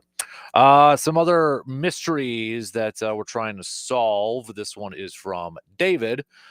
David says the biggest mystery for me for Green Bay coming into this offseason is going to be just straight up, how do you take that next step? How do you take that next step to not just getting to the postseason or winning a game, but competing for championships? Like Tucker Kraft said, not just being happy and going to the postseason, but actually making a deep run. How do you get better in that part? Another texture, this one's from Bill. Bill says, the biggest concern that I have heading into this offseason, or question that I have, is what will they do with the defensive front? The numbers show and the eye test shows that this defense got better. But I think we would all agree that there's still other areas they could get better, specifically the pass rush situation. Playing in a division where you've got Caleb Williams, Jared Goff, and probably J.J. McCarthy we are going to need our defensive front to get after quarterbacks and not just let them sit back there in the pocket. Right. Good ones though there. Yeah, I think a lot of you hit it on the head there for sure. No question about it. So we'll get back to those coming up here in oh, Timmy said yes, that was his business. Ironically, it's a diversity and inclusion company, equity and inclusion company. Oh boy. Wow. Isn't it ironic, right? That song just playing in my head right now over there. Boy. Wow. Thanks for sending that over, Timmy. Hoops wise, we got a couple games. If you're a big hoops fan and you're ready maybe just to kind of move on from your football sadness, whether you are a Packers or Vikings fan this morning and you're just maybe ready to move on to a little hoops, we've got that coming at you tonight. We got Badgers in action going up against the Buckeyes of Ohio State. Badgers back in the top 25 in the latest polls, over there at 24. Going to be at the Kohl Center taking on Ohio State. So then we got Marquette that's going to be on the road. Marquette number 7 in the latest polls on the road against DePaul in a Big East matchup there. And then we've got the Bucks. Bucks back at it, taking on the Sacramento Kings. A quick look at the standings as we're getting a little bit closer to the halfway mark of this season. But the Bucks right now sitting in the 6th spot in the Eastern Conference standings because the Pacers have moved up to a half a game ahead of the Bucks. So the Bucks right now are just holding on to a half game lead over the Heat and the Pistons for that final spot in that top 6. Remember, 7 through 10, you're in the play-in. You know, that little tournament there. So get her going here. But the Pacers, ever since that loss to the Bucks, they're 7-3 in their last 10. They've won their last 6 in a row at this point in time. So if we're looking at it, take Cleveland. Cleveland just 9-1 in their last 10. I mean, 33-5. Goodness gracious. Kind of a machine right now. But if we take Cleveland out of this equation and even take Boston out of this equation, Bucks right now are 4 games back from the Knicks for the 3rd spot in the Eastern Conference. 1 full game back from Orlando for the 4th. So, I mean, you take away Cleveland and Boston. New York's kind of there a little bit, but really 4 through 9, because Atlanta's in the 9th spot. They're just 2.5 games back from Orlando for that 4th seed. Heck, even Chicago's they're the 10th seed, and Chicago is, gosh, you're asking me to do math, 4 games back from Orlando. You could say if it's good, I mean, Chicago is the only quote unquote team that would be in the playoffs right now that has a below 500 record. Atlanta in the 9 has a 19-9 record. Compared to the 6, not that much different, I guess, between the Western Conference. Because you got Minnesota at the 8th spot. They're 21-18. They're 3 games above 500, but there's a little bit more, I would say, outside of Oklahoma City, who's 6 games up on the Houston Rockets at this point. A little bit more of a pack between 2 and 4, 5. Houston's at 2. Memphis is at 3. Denver's at 4. Dallas at 5. And then the Clippers sitting there at 6. I think definitely when you look at 2 teams that, and everybody kind of knew that Houston was probably going to be on an upswing, but the fact that they're the 2 seed this year, I think has surprised people. Cleveland was always a playoff team. They fired their coach this offseason, but the fact that they have been on just such a dominant start so far has been, I think, a big surprise for a lot of people out there too. So, but with this Bucks game, tip-off's going to be at 7 o'clock. You can catch it on the radio dials here. Coverage will begin at about 6:30 tonight. Bucks are favored by 2.5 in this game. Bucks so far are 12-7 at home. Bucks still some game time decisions and such with this game. Looks like Middleton's going to be out for this game. You know, the Middleton thing, I think, is even if he doesn't get traded, I honestly feel like Middleton is going to be, this is his final year in Milwaukee, I think. Without looking at the contract situation and stuff, I honestly feel like this is going to be the final year in Milwaukee for Middleton, unless they can do something different with that thing. But I mean, you're managing his minutes so much. He's already dealing with tendonitis and his surgically repaired ankles. They got to do something with him. I know he's BFFs with Giannis, but for crying out loud, at some point, it's just I think Middleton's at that point. The body is so worn down with the amount of injuries and such. It's starting to take its toll. And when you're at that point where you're managing games and managing minutes, I think he still is talented. And I think, he could have a role as a bench player coming in and giving you some minutes as a point forward and such. But if you're counting on him to be your third guy, I think you're in a little bit of trouble. Because we talked about it with Jair, the availability factor of it. So I don't know if it'll be this year. I don't think it'll be this year by the trade deadline. But I think once you approach the offseason next year, when it comes to Chris Middleton, Bucks have to have a serious discussion with themselves and being like, okay, what's the best move for our franchise here? And which is difficult though too, because if your best move for your franchise is to make Giannis happy, and if he's going to be royally pissed about this, how do you balance that? You just hope. You just hope that Giannis would be understanding and be like, yeah, I get it. I get it. I don't like it, but I get it. And not like, oh, that's stupid. Get me out of here sort of thing. And that's the issue I have with the NBA is like, you got to make your star players so happy. Otherwise, they'll just leave. Such an individualized sport these days. All right, final break, and we got some picks and predicts coming up here. Stick around. We'll be back to wrap up things after these quick words.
When it comes to fresh quality meats, nobody does it better than Mike's Star Market. From hand-cut steaks and juicy burgers to premium brats and snack sticks, they've got everything you need to make your next meal unforgettable. And don't forget, hunters, they are your go-to place to drop off your game to get your meat processed. So stop by and give Mike's Star Market a visit, 2238 Heimstead Road in Eau Claire. Mike, Sarah, the entire staff there will greet you with a hi and answer any questions you may have. Mike's Star Market, deliberately old-fashioned to assure quality and affordability. And speaking of hunters, if you're, I know we still, some areas got to the end of the month here for some bow season and such, but maybe it's your off season as well. And let me ask you, are you looking for the best selection of firearms, ammunition, and accessories? Well, hey, look no further than Tilden Gun. Whether you are a seasoned hunter, competitive shooter, or just starting out, they've got everything you need. Tilden Gun carries the top brands and a wide variety of firearms to fit every purpose. And if you're not quite sure what you're looking for, their friendly, experienced staff is there to help answer any questions you may have. And it's not just about the gear, too. Tilden Gun, they offer the expert advice that you can trust. They will help you make the right choice and ensure you're confident and prepared. So stop by their shop at 12427 90th Avenue in Chippewa Falls. That's 12427 90th Avenue in Chippewa Falls. And check out their website, tildengun.com. And don't forget to, if anybody having any luck out on the ice, fishing and that, send me those photos so we can put them up on our photo gallery. All right, up at our website, sportstalk1051.com. Just click on that outdoors tab. Need some more ice fishing photos out there. So if you're having any luck out on the ice, send those on over so we can post them up over there too. We'll have a new episode of the 715 Green and Gold Tailgate podcast up to you later on today. It's our new podcast that we're bringing to you, repping the Green and Gold fans in the 715, because you know what? Sometimes we kind of get lost in the shuffle, forgotten, ignored with our fanism here in the 715. So it's a 715 themed Green and Gold podcast available wherever you get your podcasts, plus on YouTube, because it is also a video podcast up there. So we'll have a new one coming at you later on today, along with the Man Cave podcast. We'll have a new episode along with that as well. So, all right, let's do some picks and predicts here to start to wrap things up. We've been talking some hoops, that we've got some basketball games on the docket here. Let's start off with, do I want to do college or pro? We'll do college first. We'll start it off with the college game here, because we know Marquette and Wisconsin are all in action tonight. But we've got number 15 Mississippi taking on number 1 Auburn. I'm going to go Auburn in this one. Number 21 Ole Miss taking on number 4 Alabama. Got some good games, by the way, tonight. I'm going to go Alabama in this one. Alabama favored by almost 11 and a half points. Number 11 Texas A&M visiting Kentucky, number 8 in the country. That's a really good game. I'll go Kentucky, though. Number 19 Illinois visiting Indiana. Illinois only favored by 3.5. Just because Illini Greg, I'll go with Illinois tonight. Before I want to pick the Wisconsin and Marquette one, is there anything else I just want to do? Number 25 Baylor at Arizona could be a sneaky good one. I'm actually going to go Arizona in this one. Arizona's not ranked right now at this moment. So, all right, Marquette taking on DePaul. Give me Marquette in this one. Marquette favored by 13.5. I actually do think they cover that one. Ohio State at Wisconsin. Ohio State's battle tested. They've gone up against some really good teams so far, outside of the conference too, so far this season. So they're a little battle tested here. I think they're going to give Wisconsin a good fight, but I will ride with the Badgers tonight. Let's go to the hoops world. Cleveland at Indiana. We were just talking about Indiana has been playing some good basketball as of late. Cleveland, that best team so far in the first half of the NBA season. I know the Bucks got the NBA Cup championship, but overall, I think Cleveland probably the best team so far. That should be a good one, but I'm still going to go with Cleveland tonight. You've got Denver at Dallas. Give me the Nuggets in this game. Just because this is, I don't know, actually might be a good matchup here. New Orleans at Chicago. I'll go with the Bulls in this one. Sacramento at Milwaukee. I think Milwaukee bounces back after their loss against against the Knicks on Sunday, where they gave up 140 points. I think Milwaukee bounces back and picks up the win against the Kings. So those are your picks and predicts, brought to you by our good friends at the Elbow Room. If you're, again, always looking for somewhere to watch some of these games, especially with the colder temperatures out there, and you just want to warm up with some good company and some good beverages, you can head on over to the Elbow Room, located right next to the Banbury Place in Eau Claire. And don't forget, Wednesdays, trivia's over there. So put it on the calendar for tomorrow. So, all right, let's wrap things up here this morning. We talked a lot about the green and gold here. Packers were cleaning out their lockers yesterday. You had some players venting some frustration. We talked about Tucker Kraft's comments, Jair refusing to talk to the media because, as he said, I don't know if I'm going to be here next year, and I don't have anything good to say anyways. So, I mean, I think that's like he's out. Tucker Kraft saying, as a team, we need to wake up. Everyone talks about how we're not okay with just making the playoffs, but we have to yet walk the walk.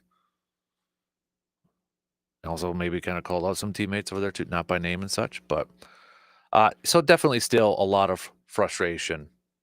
We're not even 48 hours removed yet from the game and such. So, but the divisional round is set after the Vikings fell to the Rams last night. Texans will be visiting the Chiefs. Baltimore will be visiting the Bills. It's a big game, huge game right there. I'm looking forward to that one. On the NFC side of things, you've got the Commanders visiting the Lions, and then the Rams visiting the Eagles. I think that could be a sneaky good game too, especially if that Rams defensive front plays like they did yesterday, going up against that offensive line of Philly. I think that could be a sneaky game. I know the Rams are traveling across country and such, but boy, that could be a fun one too.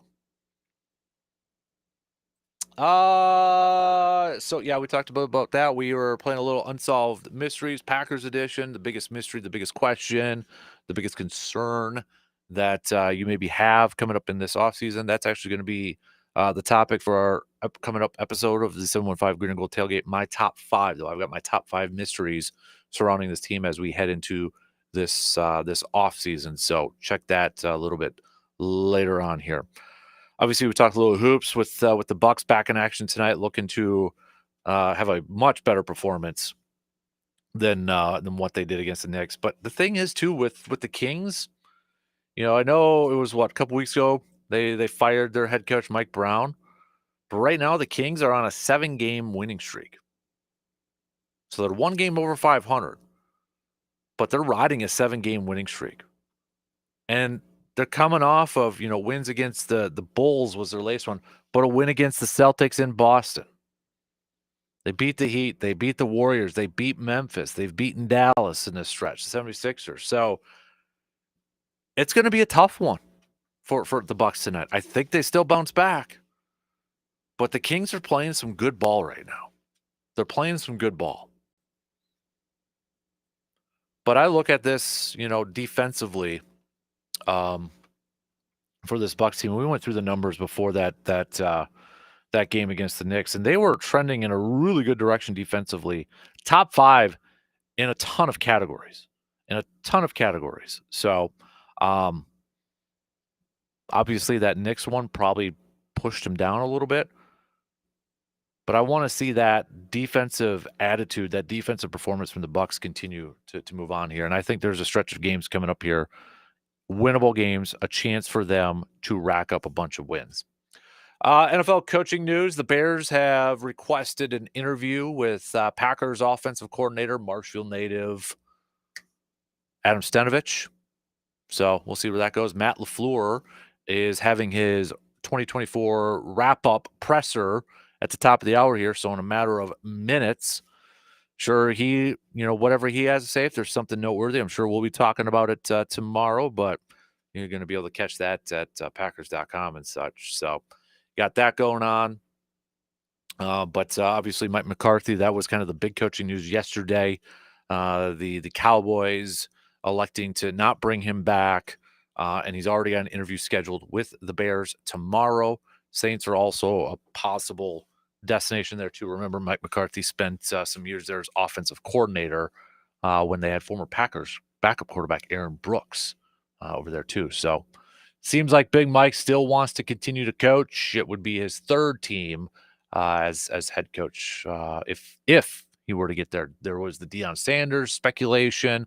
Deion's already come out with a statement because it was reported during the game yesterday that the Cowboys and Deion had talked, and then Deion, to a statement to ESPN, said to hear from Jerry Jones is truly delightful and it's intriguing.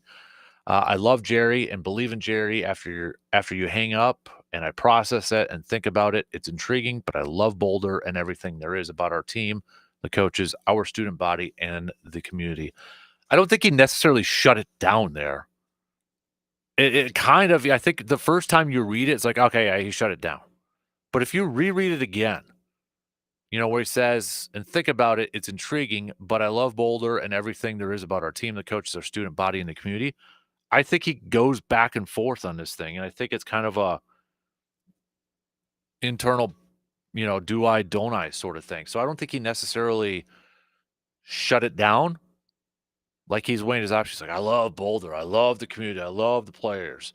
But it's intriguing. I love Jerry. When he calls, it's intriguing. So it's a back and forth thing. I almost feel like, though, if Deion is going to go to Dallas, he's going to say, okay, move on from Dak, trade up in the draft my kid, then we roll. Thing is, if you're going to trade up in the draft, first of all, I mean, you're setting yourself up for bigger failure because if you trade Dak after you give him that big contract, you are taking an insane amount of dead cap space. And yes, you can win in spite of that. Denver and Green Bay has done that. But to move up in the draft, it's going to take a lot of draft capital, and you're going to have to surrender some future first-round picks. That's the killer there for just to bring in his kid. But if there's a team that might be stupid enough to do it, it might be the Cowboys and Jerry Jones. Who knows? All right, tomorrow we'll do some stock reports, making a turn, stock reports, whose stock is rising, whose stock is falling. Think about that for a little bit. And let us know what your stock reports are tomorrow, already halfway through the work week. Big thanks to all of you who have texted in, commented on streams, emails, all that sort of stuff. I know a couple of you have emailed me some photos already. Yes, that's the best way to do it. If you want those photos up on our trophy board, email them to me. That way it's easier to download and I can upload them over there. So big thanks for that. So shoot me an email and we'll get those up on the Sports Talk website on our outdoors page if you're having any luck on the ice with ice fishing and such. So send those on over. Again, we'll see what if Matt LaFleur has anything noteworthy to say. I know what I would ask him. I know what I would ask him. I know I probably wouldn't get the answers, a deep answer or learn a whole lot. But I'd definitely be asking him about some of the comments from Jair and Tucker yesterday. What's the vibe like in Green Bay? What's the vibe like in that locker room? Probably wouldn't get a truthful answer, but at least I'd throw it out there. We'll see if anybody does today. DP and Adanitz are up next. Have yourself a fantastic rest of your Tuesday. Back at it tomorrow, just past 6. Talk to you then.